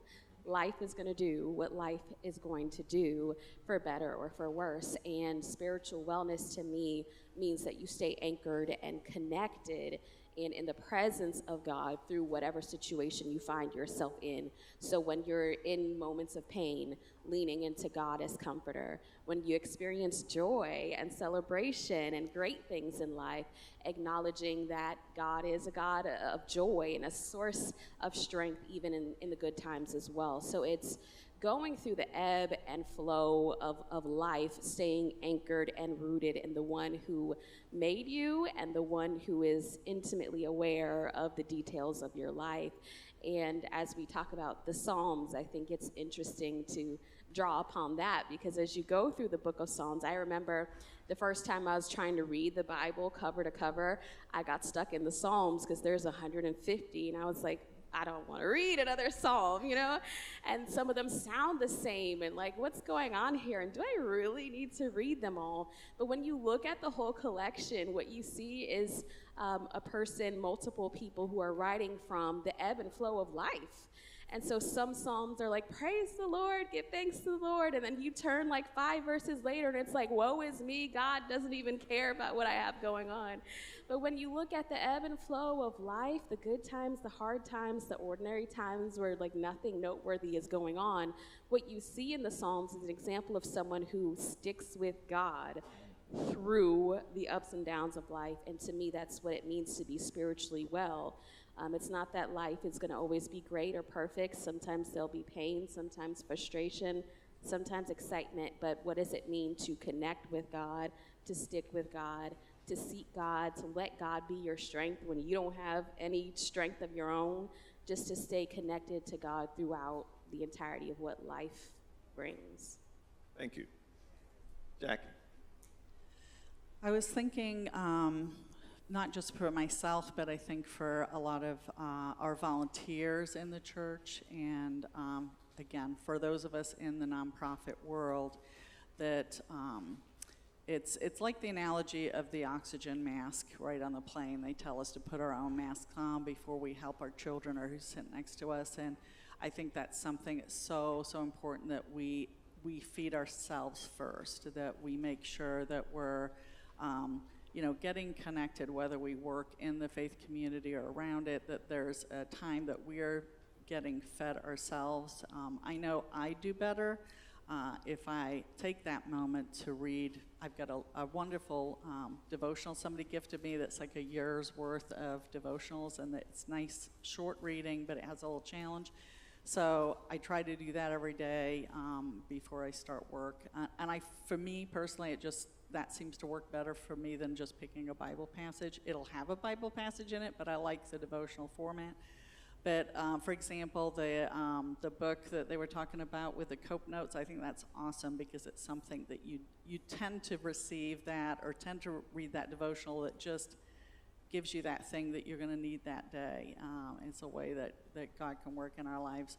So I think it's just important to make sure we are taking care of ourselves, to be better caregivers of others.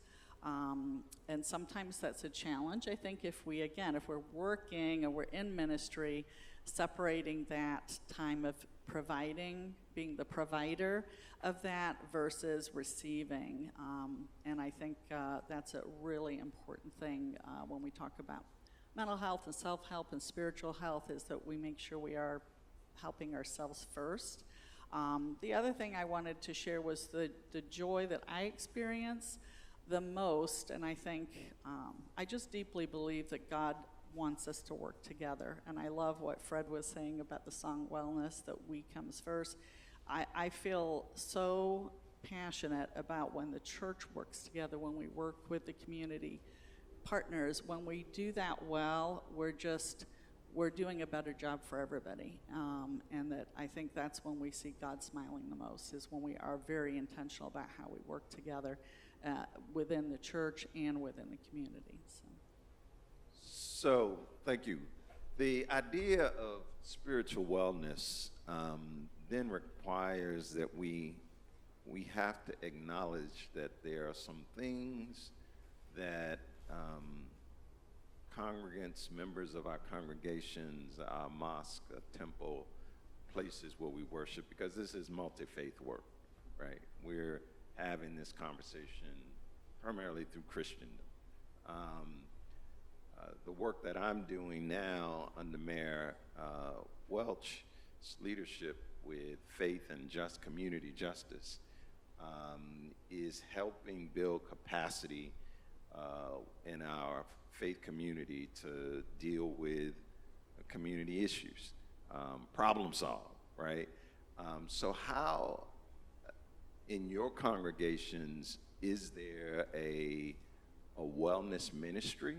Or what are some of the things that you are doing in your congregations to help folks make connections with resources like these that are available to us today? Y'all can mix it up. You don't have to. Go ahead, Jackie. So we have recently looked for support and those kinds of things actually through the conference, which is really helpful. They provide some tools. So we have church members that are part of, the anti-racism team, and just using the things that are provided for us, which is, as we are all busy and so on, sometimes it's hard to get a new ministry started. So we definitely have that going on. We also started a bit of a social justice community within the church for those that are really advocating for things, at kind of a forum for them to do that. We also felt like it was really important to bring to the whole congregation some social justice issues that needed discussing, right? So like during the upheaval that we had and the time that was just a difficult time in our whole country, the pastors and the congregation, wanted to learn more about bias. Well, they wanted to learn more. We felt like it was important. We are a primarily fairly white congregation, so we tried to do the work first we thought was important for us to learn, so we started there. We already were very blessed that we had a really good relationship with an underserved community, and primarily Black and brown community, Ridgecrest, in our neighborhood.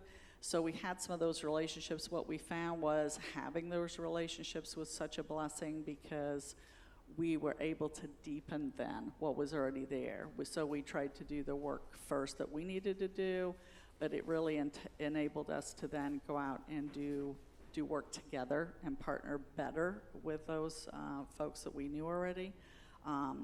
And then the same thing with, as we went through the changes within the Methodist Church, we tried to inform and educate our congregation about what was going on. We tried to be very open about that, and then really acknowledge there was folks on both sides of the issues, and that there was space held for both. And again, just the division that's happening now, in the country, trying to, from a Christian perspective, just trying to, acknowledge there's somebody sitting next to you who might have a different view. How can we have that conversation in a civil way? How can we honor God in that and not be part of the problem of the division? So I think it very much takes off from who we happen to have in our congregation, but we definitely had avenues there that were encouraging to get involved and stand up where you needed to stand up and to learn more before we go out to try and do anything about it. So thank you for that. When you say, I don't want to be presumptuous and assume that everybody knows, you said there are changes that are happening in the church. What are the changes? So as as the Methodist Church is kind of navigating different views, and as you indicated, like the world view for LGBTQ issues, and I shouldn't say issues, LGBTQ rights, how that kind of felt the church was going through a turmoil and split, and we knew there was certain churches disaffiliating from the Methodist Church. There was folks in our congregation that, didn't really understand why, the depths of that. I know we've talked to people in other churches, not necessarily here, but up north, that knew nothing. Their pastors and staff didn't share what was going on, and then all of a sudden they were expected to vote. Sometimes folks we had heard were voting on things they knew nothing about. And so we hear stories of churches that disaffiliated and didn't even really realize what that meant for their congregation. So we tried to be very open with the process and what was happening and share that information. And I think on the whole, our congregation was understanding of that. We still have people that are worshiping that are not happy with the fact we did not disaffiliate, but they understand that they're still welcome to be in our church. They have to accept, obviously, everybody is welcome. They have to behave a certain way, but we're not there to tell them how to think or believe. That's between them and God. But there's a standard of hospitality that we have, and we are as a denomination working towards. We are obviously going in a more, I would say, progressive direction, and that we want to make sure that folks, if they're not happy being at our church, knowing that we can then help them transition to a church that does fit them. But we understand it's a hurtful time, no matter what side of the what side they stand on. That there's pain in that. There's lifelong Methodists that don't agree, perhaps, with the way the church is going, and that's their church that they've lost a place in. So trying to be aware of that and help people along on their journey and be open, hopefully, to learning more. And again, it's the idea that people sometimes are fearful of what they don't know. So the more we can educate and get folks to meet people that are not like themselves, that will help them on their journey in that relationship. Thank you. We're going to put a bookmark there. We'll come back. Jana, at McCabe, tell us about your wellness ministry and such. Yeah, so we have had and are discussing a variety of different type of wellness ministries at McCabe. One thing that I have learned in my limited, experience in the last 7 years as being a pastor is that sometimes in the church we tend to focus so much on the spiritual things, like the spiritual well-being. And there's a saying that some of you may have heard that sometimes we get so earthly bound that we're so heavenly bound that we're no earthly good. And what I mean by that is that sometimes, we want to throw the Bible at folks and talk about the scripture, and people are just hungry, right? And it's hard for them to focus on what God wants for my spirit if my stomach is grumbling. And so we've started various ministries at McCabe where we have had a Pack-a-Sack ministry, for example, where we have volunteers who have come together to create care packages with food. non-perishable items that we have prayed over, so we include that spiritual component as well, but that we have taken to local schools, our Title I schools, so that the youth there know that there is a church down the road that cares not just about their spiritual well-being, but that they have food to eat when they go home. We have parish nurses at McCabe. Those are retired professionals who have stepped in, signed up to be on call if there are various emergencies. We've had to lean on them before during worship for medical emergencies. And so connecting the spirit to the body, following the example of Jesus, because when we look at Jesus the Christ, who we claim as our Savior in the Christian perspective, Jesus was somebody who not only cared about people's spiritual well-being and their inclusion in the kingdom of God.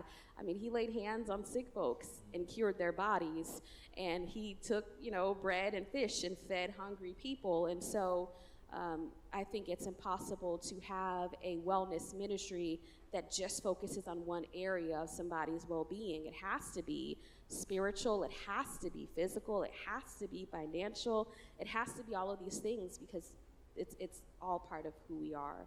And so we do our best to try to focus on all of those areas and how they comprehensively allow us to flourish and experience the abundant life that Jesus died to give us. Excellent, excellent. So the idea of church hurt, we would not be complete if we didn't acknowledge that some of the pain that parishioners are enduring happens in our places of faith. How do we deal and grapple with that authentically on a day-to-day basis? How do you deal with differences in the church that members of the congregation may bring to your attention? What's that ministry look like? So the first thing I will say is that sometimes church hurt comes as a result of faith leaders and pastors who have abused their authority. And so if there's anyone here or anyone watching online who has experienced that, I'd like to apologize to you on behalf of the church. I don't think people hear that enough, that it matters that you were hurt by someone with spiritual authority, and I'm sorry that happened, and it should not have. I think a lot of the times faith leaders try to move away from that responsibility, and they might say, well, it wasn't me, it wasn't my church, wasn't my issue, but we are all part of the body of Christ. And it's important to hear people in authority say that should not have happened. I think that it's important as a faith leader to make space for people who come to you with that vulnerability and to treat that with care. It is a big deal. People trust when they go to a church that their missions director or their pastor is a person of integrity. And so just not that we're perfect, but that we strive to live with some sort of value system and some sort of integrity so that we're not doing harm to people. In the United Methodist Church, we follow the rule of John Wesley, the founder of the Methodist movement, and one of the things he would say often is do no harm. And so we see pastors who might have that up in their office. It's something that I try to live by, do no harm. And so I think that it's important, one, to recognize if someone comes to you as a faith leader and indicates that harm has been done, that you take that seriously, that you take a step back and maybe analyze the situation, and that where apologies and repentance need to happen, that you do it. You talked about just coming back from General Conference in the AME Church. We also had General Conference in the United Methodist Church earlier this year, and it started off with a type of apology to people who have experienced misconduct and harm from the church. And so I think it's important to hear that from leaders. The other part, I think, is accountability for all faith leaders, not just the pastor, but everyone who occupies any type of position of authority should go through mandatory training on how to avoid some of the common pitfalls that we see that lead toward the harm of others. One thing I will say is that I'm grateful for the system that we have in the United Methodist Church, because we have a lot of mandatory training. We have one coming up in October that's a mandatory sexual ethics training for every single pastor in the Florida Annual Conference, because we do unfortunately see a lot of sexual misconduct from faith leaders sometimes. And so there are mandatory trainings that we have to go through to make sure that we are aware of the ways that we can do harm and that we commit to preventing that. So I think making space, making sure that counseling is available, and if it's something that is higher level than what we are equipped to deal with as spiritual leaders, that we recognize that and refer out. There's a rule that I learned in my mental health training at Vanderbilt, that if something cannot be resolved in 3 pastoral counseling sessions, you must refer to a licensed mental health professional, because we are not trained to diagnose clinical depression or clinical anxiety or byproducts of harm in that way. And so holding space for people who might have been, on the receiving end of church hurt, to share, to counsel, and to try to rebuild relationship, because when we experience church harm, it's damaging to people's spirit, and that might not have been in your particular church or faith community, but that person is now in your care. And so how do you make space not only for counseling, but to try to help rebuild relationship, establish positivity? So all of those things put together. Yeah, the idea of that care management is where I want to segue, and I want to ask you, if audience members, if you have questions, to jot those down, because we're going to come to you in a moment. When you think about the importance of that segue that Pastor Janet just alluded to, Jackie, what's the process of connecting pastoral care with clinician services and therapy where it may be needed? How does that work? What does that look like for you all? So for our church, we are a fairly large congregation, and I would say that we have some kind of lower end help for mental health support. So we have a group of Stephen ministers that have been specially trained to have some of the pastoral care skills of just listening and kind of coaching folks into, asking the right questions of themselves. So I think generally, if somebody reaches out to a pastor that is struggling with something, very often, if they can't see them, they would refer to a Stephen minister and kind of go through that process. And again, they will evaluate whether that's in their scope or not. And if not, they would refer to, we do have we have a kind of a relationship with a Christian counseling network that's near to us, and that we help fund some of those counseling sessions. So we will generally steer folks that pastors, if they are not able to resolve the issues, they would steer them to that group of Christian counselors, because they can go there and we will supplement, them being seen on a sliding scale. So even if it's something their insurance doesn't cover, there's a way for us to help them there. We very often find that perhaps it is more of a thing that they can go through the Stephen minister, or that they can go with another visitation minister. We have a lot of elderly in our congregation that, to be honest, just suffer with loneliness and separation. Anxieties that come with not being able to get transported easily to church. They're not as mobile as they used to be. So we try to, those kinds of things, try to support in some of the ministries we have going in the church. But generally, we will then get them connected into the community.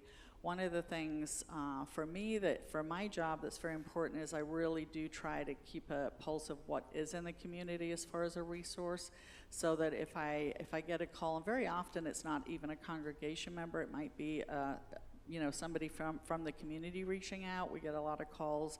We have a lot of walk-ins with needs and struggles, that I'm able to be that connectional piece, that I try to stay real abreast of what's in the community as far as support to get them, again, it might not be initially a spiritual thing, it might be that they are struggling with housing or hunger, and they have to get that fixed and in line before they can deal with the other things they're stressing about. So for us, a lot of our work is with the community and our community partners and things we do outside the walls of the church, which I think is the most important work we do.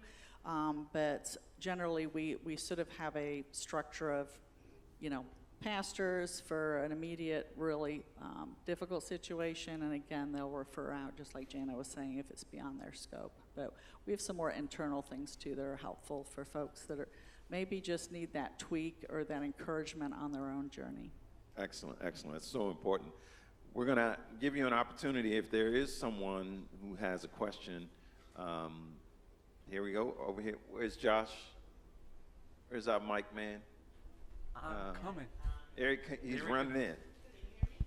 He's coming with the And mic. this time it's working, so we're going to work this out. Who raised their?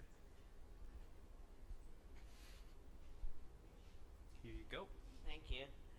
I have two questions. First question is, did you find some issues as far as faith-based in the community are the same without regards to race, color, culture? I would say yes. Everybody's facing the same sorts of issues. I think that folks of color that I've had that experience with tend to have a deeper or even more of an issue because of that. If you're dealing with biases and you're dealing with extra stressors sometimes if you're in that community because you are sometimes underserved, right? Because if you're dealing with a housing issue or a hunger issue, and then on top of that you're dealing with perhaps some kind of issues because of the color of your skin, of course that's going to make it harder still. But on the whole, I think we're seeing all of the people we serve in the community struggling with the same things, housing, job. I would say, financial literacy, job training and qualifications, housing, hunger, all of those things are experienced across the board. But I think it's statistically we know that those folks that are struggling the most tend to be from Black and brown populations. Okay, and how is the church-based community addressing the trauma-affected community? How is the faith-based community, churches, addressing the trauma-affected communities around them? Trauma-affected communities, right? And so we're dealing with racism, we're dealing with sexism, we're dealing with all kinds of isms and schisms. Is there anything beyond the Sunday sermon that's available? I think it's far more important what we do the other 6 days of the week. It's our actions, right? So if we are, as a church, we're not out in the community on those other days serving and partnering, for us, we try not to reinvent the wheel. We'll partner with people that already do things well. So Habitat's already doing a great job. The entities that are here today are already doing wonderful work. So the more the church can partner with them and support that. For us, again, I'm just going to own that we are predominantly white church. So for us, we would very, very often try to partner with those churches that are in a community that looks different to ours to be able to do that work well. We try to support their initiatives and be partnering with that because we recognize we may not fully understand what somebody's dealing with. In response to that question, I think the task sometimes is twofold in the church, where we are on the back end of people who have already experienced trauma, and we're trying to provide spiritual healing and guidance, but also that we care enough about the people in our community to partner with the people we need to partner with to try to prevent trauma in the first place. And so it's really a multifaceted response sometimes. And we talked about some of the isms. Part of my part-time work that I do in addition to being a pastor is working with our Bishop's Task Force on Anti-Racism, which is it's a job, right? And especially as we look at the polarization and the increasing incidences that are happening in our communities and unfortunately sometimes in our churches. And to your point of how are we responding to those traumas, right now in our conference there is a cohort that is helping pastors of color. Specifically, it is a predominantly white denomination, as you've heard Jackie mention. But just to give one example of dealing with trauma, we have a cohort that somebody is leading for pastors of color, where we can gather and talk about the trauma that we have experienced in the church, in the community, and what healing looks like, and sharing the experiences we've gone through. My husband and I are co-coordinators of that task force together. We have partnered with various entities like the King Center to provide Bible studies and resources to local churches, especially the predominantly white local churches, to talk about what it means to be part of a beloved community and to not cause additional trauma to the people in our backyard. So there's been some practical things there as well. Excellent. Before Joanne brings the hook and pulls us off stage, let me just say, let's give a round of applause to our panelists. Very insightful. I want to acknowledge the previous panel and one of the rich opportunities we have as faith leaders to build those partnerships, NAACP, Evra Health, the Well for Life. Those are groups that I have been blessed to be able to bring into the church on Monday, Tuesday, Wednesday, Thursday, Friday, and Saturday. Those other days outside of the Sunday worship experience, because this ministry means that we're meeting people where they are intentionally, 7 days a week, 24/7, and oftentimes, as was acknowledged, we don't have the expertise, but we also and proper conjunction, and we have a responsibility to network with other resources, because there are moments where just bringing it to Jesus is not sufficient to deal with the immediate needs of our congregations. Thank you so much, and we appreciate your attentiveness. All right, so we're going to hand it back on to our fearless leader.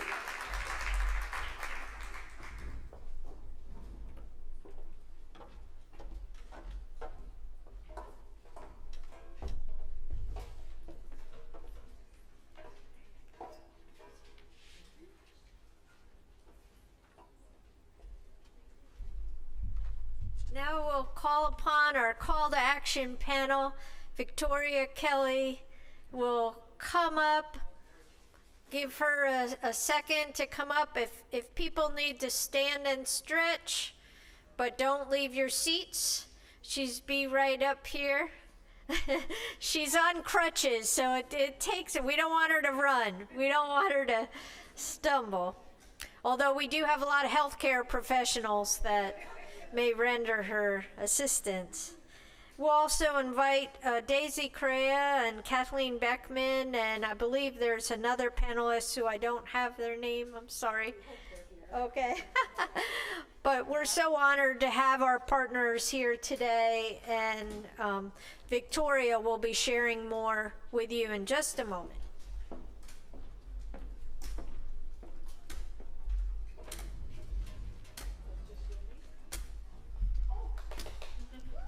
Hello, everybody. All right. I'm going to pop these to the side real quick.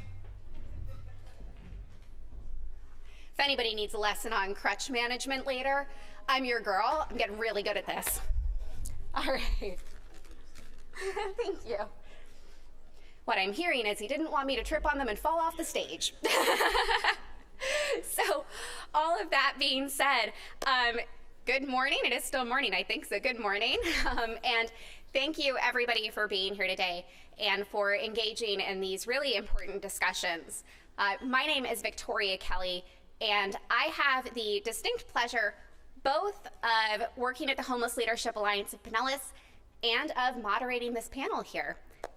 So this panel, we are going to focus on wellness as it relates to homelessness. We all know what it means to go to the doctor, to join a gym, to balance our checkbook, and to fill our cup, right? But what does that look like for our neighbors without a home? How can Pinellas residents focus on wellness when they're worried about where they're going to sleep or where they're going to get their next meal? Moreover, why would this be a priority? And why would it matter to anybody outside of that specific individual circle? The long and short of it is that wellness matters whether you have a roof over your head or not. In fact, and like all of us, the members of our community who are experiencing and facing homelessness must have access to healthcare services, housing, financial assistance, career assistance, education, and support to thrive. And as I'm getting the impression we all know, when one of us thrives, we all thrive, we all succeed. And that is something that our presenters here are absolutely no strangers to. So first off, we have Miss Daisy Correa. She is the CEO of the Homeless Leadership Alliance of Pinellas. For anybody doing the math, that does make her my boss, so be kind. Miss Correa here has worked in the homeless crisis response system for many years, most recently in veteran services with St. Vincent de Paul here in Pinellas County. Ms. Correa, who has a master's in public administration, is sincerely dedicated to the mission of ending homelessness. We also have Ms. Kathleen Beckman, who is chair of the Pinellas Continuum of Care, or COC. The COC is a collaborative group of individuals and organizations dedicated to ending homelessness together.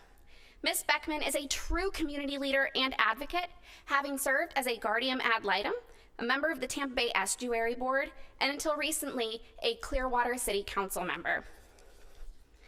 Last but not least, we have Miss Eliza DeGregi. Sorry, I'm going to mispronounce your name. Can you say it for me real quick so I don't say it poorly? Elisa Di Gregorio. All right, Di Gregorio. Apologize. So she is the healthcare administrator for the Human Services Department of Pinellas County. This team oversees the Healthcare for the Homeless program, Pinellas County Health Program, Homeless Services, and Senior Services. She not only has a master's in organizational management, but is also pursuing a designation as a certified public manager. Before joining the county, she worked towards creating a livable, healthy community with the Tampa Bay Partnership as well. But I think that these ladies could probably tell you a little bit more about who they are and what they do. So would y'all like to take a minute to say hello? Hello, good morning, everybody. Thank you so much for the introduction, Victoria. Like Victoria mentioned, my name is Daisy Correa, and I am the newly appointed CEO of the Homeless Leadership Alliance for Pinellas County Continuum of Care. Previously, I was working at the provider side with St. Vincent de Paul Cares, not only working with veteran programs, but also non-veteran programs. I know that agency stretches out across Florida, so we did work with at least 11 COCs, all the way from North County all the way down to Collier and across to Orlando. Prior to that, I did work with the COC in Orlando, working predominantly with veteran programs, but I have been working in the field for quite some time. And I am happy that I'm continuing the work in Pinellas County and working with such great partnerships and hopefully continuing our collaboration to end homelessness in general. Thank you.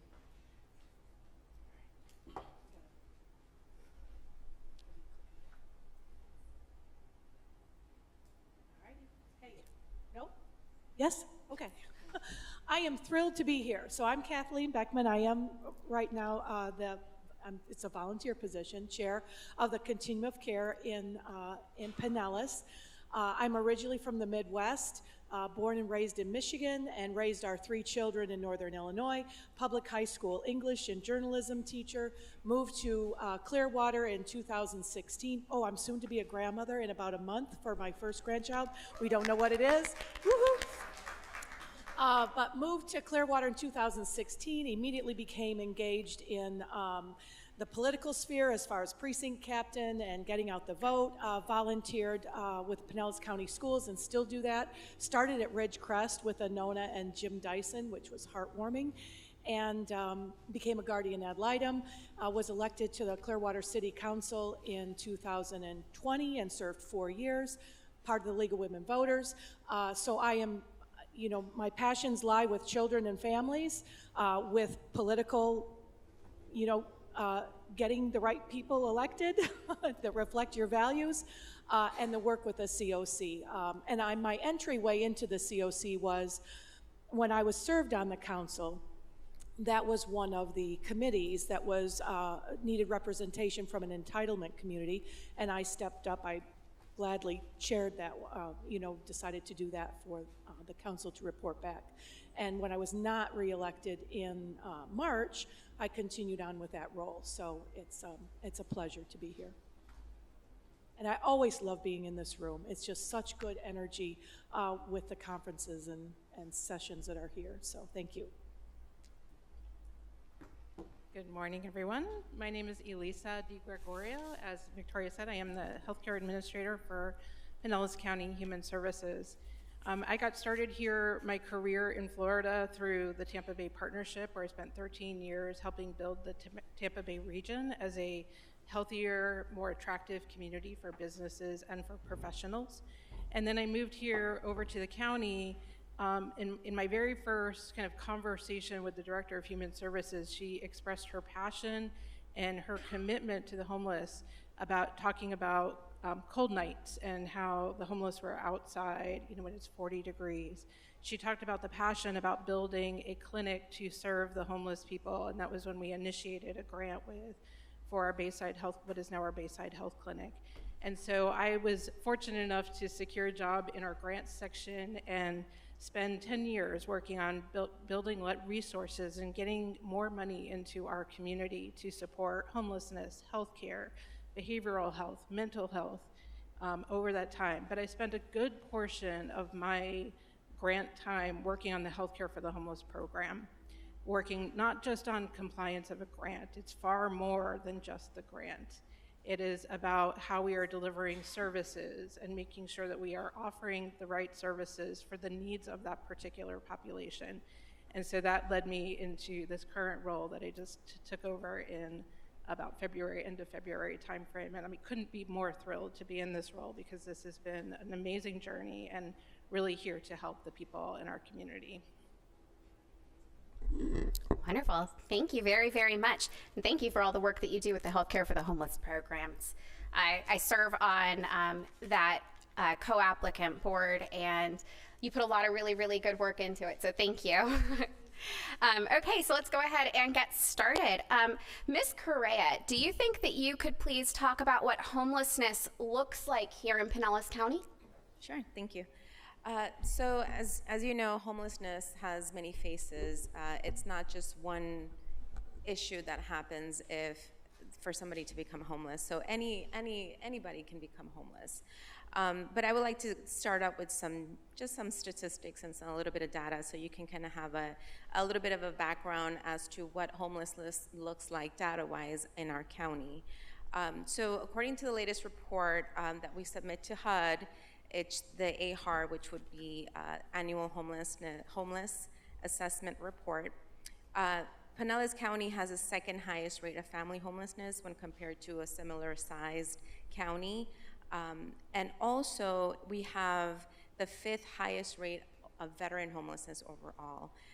And I don't know if that's because we have we're resource rich in this county, so we do see a lot of clients coming in, unhoused clients coming into our county. But, this is something that we are looking at and we're addressing. Like I mentioned before, homelessness many factors that contribute to that. So it could be loss of income, it could be a situational event, family composition changes. There may be a medical reason, an illness that happens within the household that maybe the provider or the head of household cannot work anymore, so that could lead to homelessness. Income is a huge one as well. I think looking at how the rents are within our county, we're very severely rent burdened. A lot of our clients who are looking for assistance can't afford the rents that are available to them within Tampa Bay in general. And that's something that we always look at, especially looking at reports and gaps, and how can we improve income, how can we improve our workforce development, partnerships within our community to help our clients increase their income, because that is a very serious issue.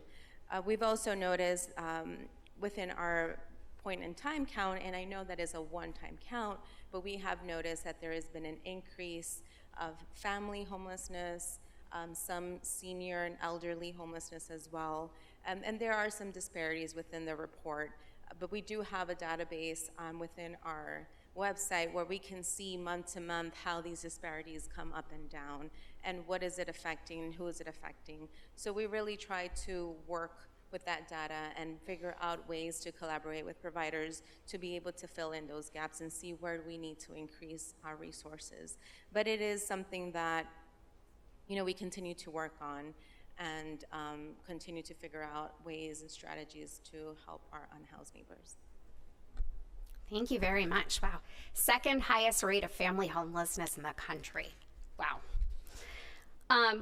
And Ms. DiGregorio, would you mind talking about the importance of wellness, of health care for people experiencing and at risk of homelessness? Because in Pinellas County, there are a lot of people who aren't just experiencing homelessness, but are in fact at risk of it throughout housing instability. So could you talk about, you know, the importance of wellness and why a focus on health care, including mental health care, is so important? Sure, that's a packed question. We often know, and I think Daisy just mentioned it, but that poor health can also lead to homelessness. So you get sick, you can't afford, you know, you lose days at work, you may lose your job, you may lose the ability to pay for those medical bills, you could end up losing your home.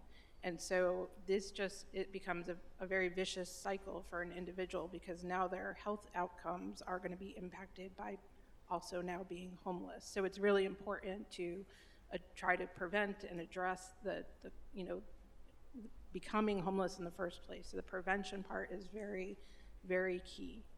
When you become homeless, you are at a higher risk of illness. You are more likely to have certain chronic diseases. You are going to be more likely to die up to 12 years sooner than the typical US individual. So it is so important to be able to address those things. When you are without a home, it is a dangerous health condition. You are exposed to communicable diseases. Your risk of chronic disease, as I mentioned, goes up. You are at risk of safety and being at risk of becoming scammed or fraud. So it's just an endless, you know, list of things that are as a challenge to an individual who's homeless. It's also extremely stressful. So imagine your mental health conditions. Your depression is likely to escalate or not be addressed or become worse. You're likely to turn to substances or have an increased risk of additional substance use problems. And so it's super important that we try to offer services that are helping the homeless individuals address these things before they become homeless and while they're homeless. But it is important to know that healthcare is also not ever going to, you know, resolve housing. And so it's just one piece of the puzzle that we need to address as part of this effort we do. Thank you very much. 12 years, wow. That is not a statistic I had heard before, and not one I'm happy to have heard, but it's good to know. Ms. Beckman, how does homelessness and the lack of stable housing impact a family's wellness? Thank you. So that's a little similar. You touched on a number of those things. I would say, you know, if we want to talk about a family's health and wellness, you know, as a former teacher and one who works in the schools and with children with my guardian ad litem work, when there's a threat of homelessness or economic instability, kids come to school with added anxiety, and their academic progress would certainly could be impacted. If you're moving around in couch surfing and you don't get to school, the same school, you're changing schools, or you don't have transportation to a school because you can couch surf over here in this part of the county, it impacts their education a lot. When a parent is under that stress and anxiety, I think this was our pediatrician and our therapist talked about that. It's not the best environment for a child to grow up in, and they have added challenges. I'm also on the board of Thrive by 5 Tampa Bay. It used to be just Thrive by 5 here in Pinellas, and they've recently merged with Hillsborough, and that's a phenomenal resource. If anybody isn't aware of it, jot it down. It's Thrive by 5, and the goal is it's not an organization that administers any kind of services. What they do is coordinate all the services and kind of put them in a little booklet that's back there, like our HLA booklet.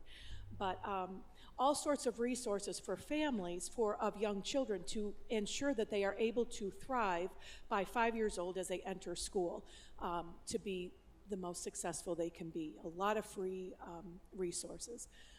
But yeah, I mean, it just impacts everything. I have a list that I printed out, but it's similar to what you said. Physical health impacts, developmental delays, your deterioration of physical health. Certainly your nutrition is not going to be what it should be if you are on the brink of homelessness or you're experiencing homelessness. And these are families. We have at any time up to 140 families in this county that may be on a waiting list for shelter. We have families that are doubled up, that are sleeping in their car. And, with my experience as a guardian ad litem as well, is that a lot of these families are not going to reach out for help and resources because they're afraid their children are going to be taken away. If they're discovered that they're sleeping in a car, they're doubled up in a hotel room or a friend's home. And so it's incredibly heartbreaking and nuanced work.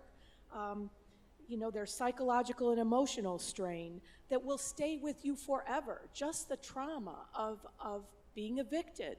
You'll never forget that, right? And you carry that with you. Educational and developmental challenges, higher dropout rates, lower academic performance. When the family is so stressed that they're not able to give enough nurturing to their children, relaxed nurturing and all that. So, you all know, I mean, it's not rocket science. It's there. You think of every aspect of your life that would be impacted just being on the verge, one paycheck away, of potentially becoming homeless. It's huge. It certainly is. Thank you very much. Our next question, Ms. DiGregorio, in addition to what we've just talked about, what would you say are the unique challenges that our neighbors experiencing homelessness, which let me take a break real quick just to really emphasize, the members of our community experiencing homelessness are in fact our neighbors. So would you talk for a moment about the unique challenges that our neighbors experiencing homelessness face when it comes to accessing health care, and how does the Pinellas County Healthcare for the Homeless program address some of those challenges? So it's a long list of challenges. So transportation, right? Getting from your place that you are residing, whether it be a shelter, on the street, to a particular facility that's going to be able to care for you, that you can afford to be cared for. So transportation is a huge issue. You already mentioned it, Ms. Beckman, maintaining a healthy diet. You don't have the options that you would have, like we have in going to a grocery store. You are subject to maybe what a shelter is able to provide you, what a church is able to provide free to you through a meal service. And so trying to maintain a healthy diet when you have a chronic disease is really difficult. So what about storing medication? So you're diagnosed with a disease, you need to take a daily or a monthly medication, and where are you going to store that? So depending on what those meds are, can make it really difficult. if you are also suffering or you went to the hospital, a place to rest and recuperate. We all know that if you have a surgery or you have gone to the hospital because you are ill, you need to be able to rest. And homeless individuals don't have a good place to rest. Even if they're in a crowded shelter, they do have a roof over their head, it's not the same as having a home. And so rest and recuperation are incredibly important. And then they also go to multiple places to get care. So they don't have often a designated one doctor that they can continue to go to. We try to offer that through the Healthcare for the Homeless program. But we have many programs that are offering services. So one day you're feeling ill, this is more convenient to go to this provider who's available to me today to help me. Tomorrow I'm going to go to that doctor. Now you have mixed medications being prescribed to you. You're being told multiple messages. It's really hard to manage a long-term chronic disease if you're going to multiple providers. So lots and lots of challenges. Now, I talked about rest and recuperation. Some of our homeless are being told they can't sleep in certain places. And so, they're having to have that additional anxiety of where are they going to go and where are they going to be able to sleep. But the Healthcare for the Homeless program, I am super proud of everything that we offer through this program.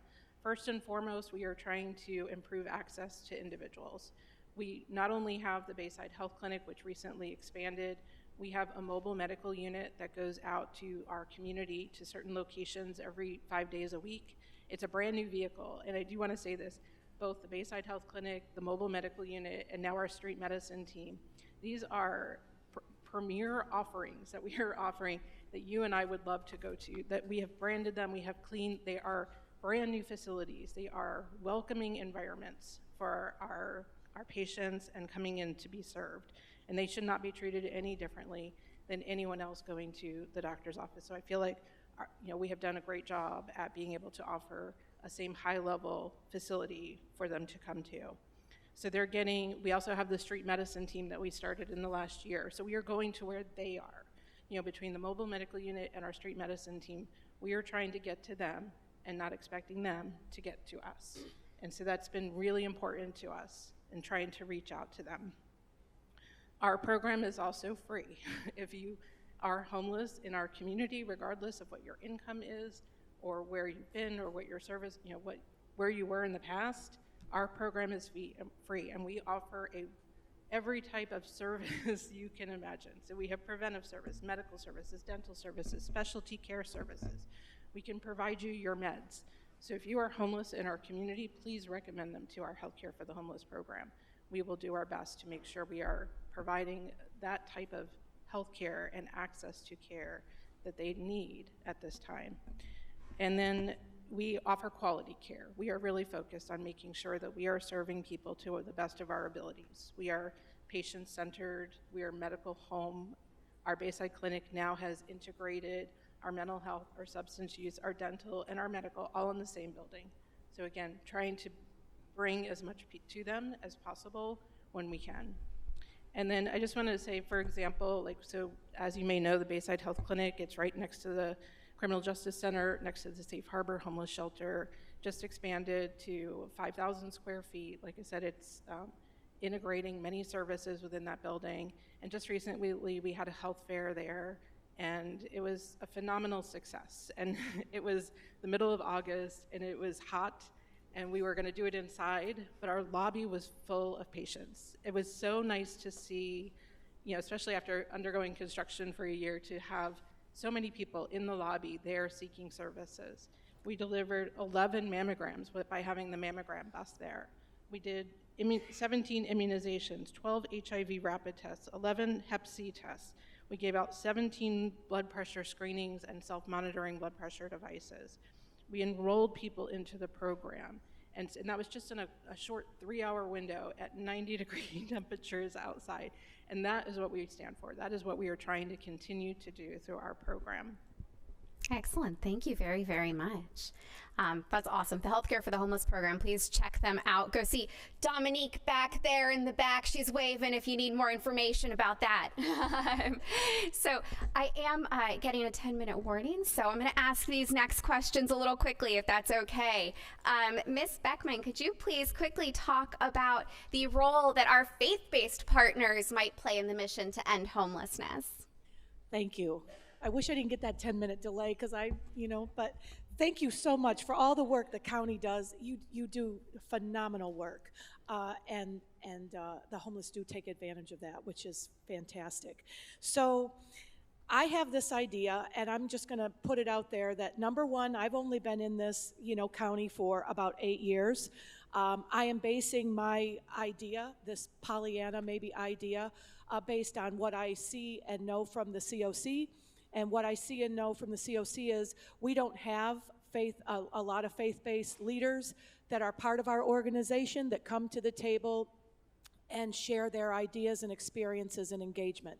And I don't know if that's on us or whatever, but this is what I'm basing it on, as well as all the data that we all have gotten, and we report to HUD, and what I see in the community, driving around the community from Tarpon down to South St. Pete.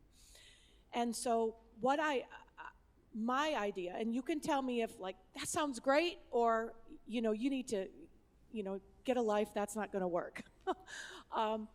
But we need to engage our faith-based community. And so I went out, and I'm working with a few different pastors and faith-based leaders to sketch out what this might look like. And I went to the tax collector's website and pulled off all of the congregations in the county.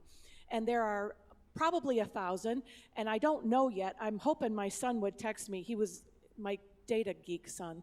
I sent him the whole spreadsheet and said, hey, can you call it down because they have different congregations listed multiple times. And he sent it this morning, but it's on the phone and I can't read it. So I said, Josh, can you give me an eyeball? But I think it's, well over 600, it looks like. But if we had each congregation in the county metaphorically adopt or commit to engagement with our homeless, that would make an incredible difference. And what I have sketched out is kind of a level one, where a congregation would just agree to contribute to a provider in their area, one that they feel comfortable with, contribute. And it could be monetary, it could be money, it can be food, clothing, household items, bus passes, gas cards, toiletries, school-age supplies, items, blah, blah, blah. And the idea is maybe our street outreach navigators can partner with those congregations so that they touch people within a certain geographical area. So they'll see an immediate result or something, or know that it stays within their 20-mile radius. A different level could be,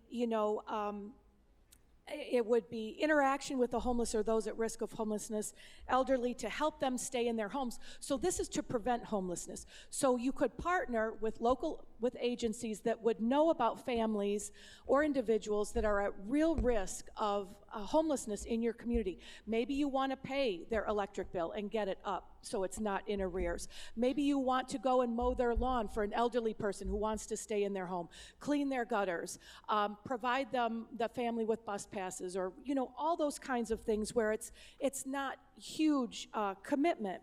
And then there's another level, which would be, the engagement level would be daily or close to daily. 2 to 5 people from your congregation would receive appropriate training to be, quote, point people, to form relationships with homeless people or people in need. And this could be, you could help drive them to their medical appointments. You could work with their case manager to ensure that they are staying on their plan. Kind of like a 12-step, Alcoholics Anonymous mentor that can be there on call when they need different assistance. Provide them with normalcy kind of events. We talk about this as a guardian ad litem. Invite them to a ball game. Invite them over for Labor Day dinner. All that kind of thing that would help integrate them back into a housed situation. And then, another level could be, this will be kind of my last, but people who go to church, and I'm not a religiously organized religion. I was brought up that way, but I'm more of a spiritual person now. But it would be, there are landlords throughout this county that go to church. What if a landlord wanted to designate their home to people who are committed to paying 30% of their income only, which is how it should be? And then the congregation makes up the balance of that rent payment or mortgage payment or whatever. There are all sorts of big levels of commitment that could be, that different level of engagement with your congregation. Working with a landlord to secure housing for an individual or family. Helping somebody provide first month's, last month's, and security deposit. All those kinds of things. So it's a different level. So anyway, that's what I'm super excited about. I hope it's not, something that y'all, who have probably a lot more experience than I do, think is unrealistic. But I am committed to doing it. And, I'm challenging my inner Michelle Obama from last week's speech. Do something. Get out and do something, and get out of those congregation walls and do something. And that's what I'm hopeful for. I think there's great opportunity and hope and ready to go. Thank you. Ms. Correa, would you mind adding how other folks might get involved in our mission to end homelessness, especially in light of everything that's been going on in Florida lately? Yes, absolutely. So I'll try to be quick, but I'll try to be very informative as well.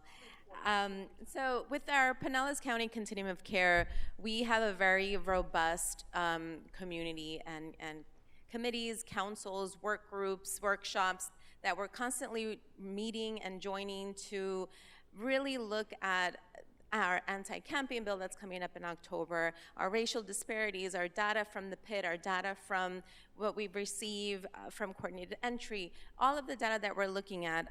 We have 5 committees that are really focusing in on looking at data performance. How does the data show disparities and inequities? How do we as a community address that? We're looking at diversity, equity, and inclusion. How do we look at that gap within our community and address it at that committee?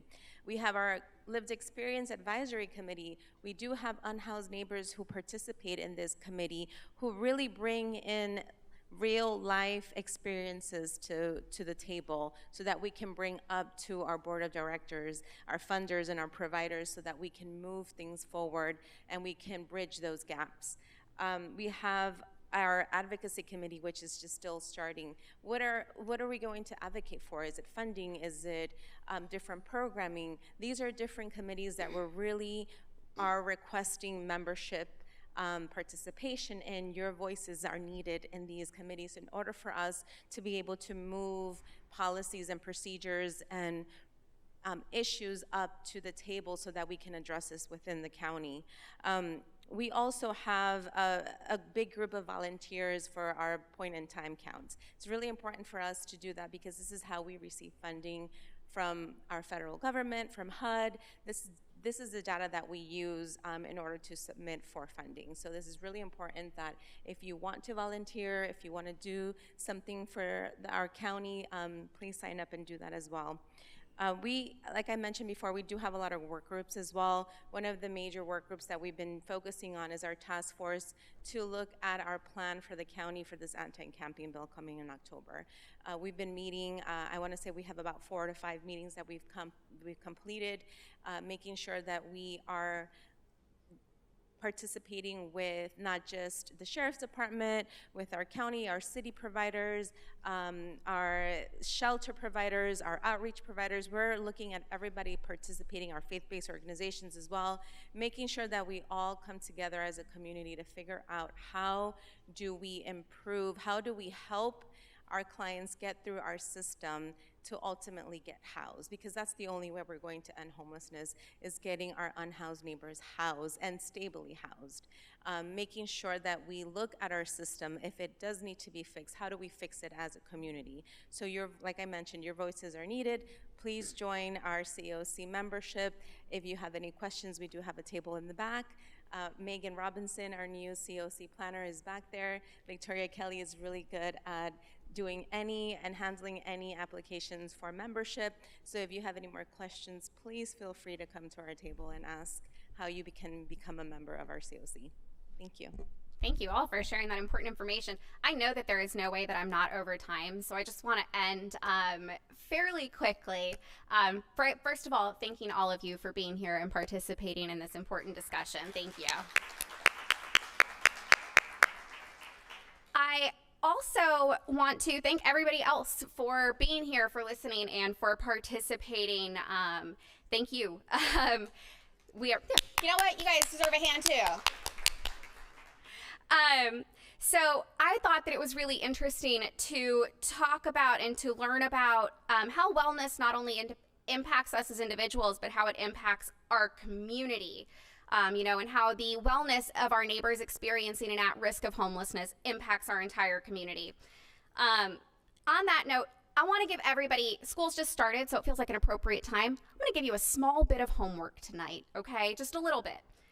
When you go home tonight, as you are getting ready for bed, as you're thinking about that delicious dinner that you had, brushing your teeth, curling up on the couch with a loved one to watch Netflix or read a good book, and if you're anything like me, looking at your phone to check your calendar to see when your next doctor's appointment is, because we've been talking about wellness a lot here today. So as you're doing those things, I would like everybody here to think about how difficult each of those is for our neighbors without homes or for our neighbors experiencing housing instability. Consider Mandy in Clearwater, whose spouse passed away. Mandy's working to keep a roof over her head and the head of her 3 children, all of whom are in elementary school right now. But she owes $2,000 in past due rent and utilities and isn't sure how they'll make it to next month. How can Mandy take time off of work to go for her annual checkup when she's worried about financial wellness and keeping her family stably housed? And then there's Paul, a young single father who lost his home after an unexpected illness. Paul ensures that his son has a full belly and gets to school on time every day. But how does Paul ensure that he's well when he's finding a safe place to sleep, applying for housing, and still clocking into work on time every single day? Tonight, I ask that you think about how you would ensure both you and your family members are well and taken care of if you were in Paul or Mandy's shoes. How would you manage the transition from 2 incomes to 1 when you have 3 kids at home, all of whom are under the age of 12? How would you find a safe place for you and your child to sleep every single night while making sure that you weren't going to be bothered, that he was going to get to school on time, and you were going to get to work on time? And by the way, you also have a chronic illness to deal with. How do you do that? How would you make sure that your family focuses on wellness while you are focused on survival? I'm happy to report, by the way, that Mandy, Paul, and their kids are all doing well now. Mandy was connected to financial aid and some supportive services through Clearwater Street Outreach Program. So her family is now focused on transitioning into their next chapter in their home. All of the things that that family had to deal with, all of the change that they have experienced lately, losing the home of that family, of those children, was not something that they had to add to that list. Paul and his son are also enjoying their lives and their new home. Thankfully, Paul enrolled in the Healthcare for the Homeless program so that he made sure his chronic illness did not flare up while he was searching for a new home. And now he and his son, because they also enrolled in HLA's Housing Navigation program, are enjoying their new apartment in St. Pete. And Paul's thinking about what TV show he's going to curl up and watch after he reads his son a bedtime story. Now Mandy and Paul can focus on what really matters: the continued success and wellness of their families, and maybe what Netflix show they'll watch tomorrow. Their success, Mandy and Paul's success, that is all of our success. Healthy, united, supported families are the backbone of our community. When the most vulnerable among us thrive, we all thrive. So I would like to invite everybody here to join our mission to end homelessness and ensure that every single member of our community has an opportunity to thrive, to succeed. So join the Pinellas Continuum of Care, please. I also ask that, given the opportunity, you advocate for community wellness, including healthcare and housing, truly affordable housing. Ending homelessness is something that can only be achieved when we work together. So I am asking you to join this mission, join this fight, and help end homelessness and help our entire community succeed. Thank you.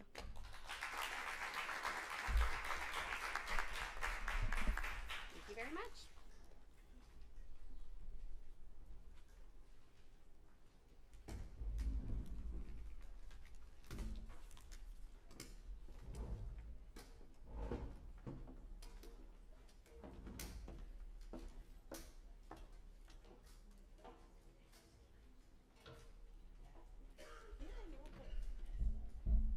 Thank you so much. And I know Ms. Beckman needs to get with Mary Burrell with emergency management, because she has a faith-based newsletter. I don't know if all of you know this.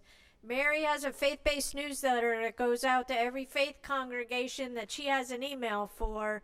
We worked hard during COVID to try to get that list together. So when you have great ideas, you can poll each other, you can share things of how to get involved. And so anybody here representing a faith community, stop by emergency management table, get your name on the list, or get information to share. And so thank you all to the group. We still have time in the room to please make sure to visit the vendors that are here before you leave today. And please take the wonderful water bottles that were given by our Children's Mental Health Coalition and your notebooks. And so if you have more on your table than there are people, feel free to take it and share one with your friend. So thank you all for coming, and you all will be getting an evaluation in the email version as follow-up. So thank you again.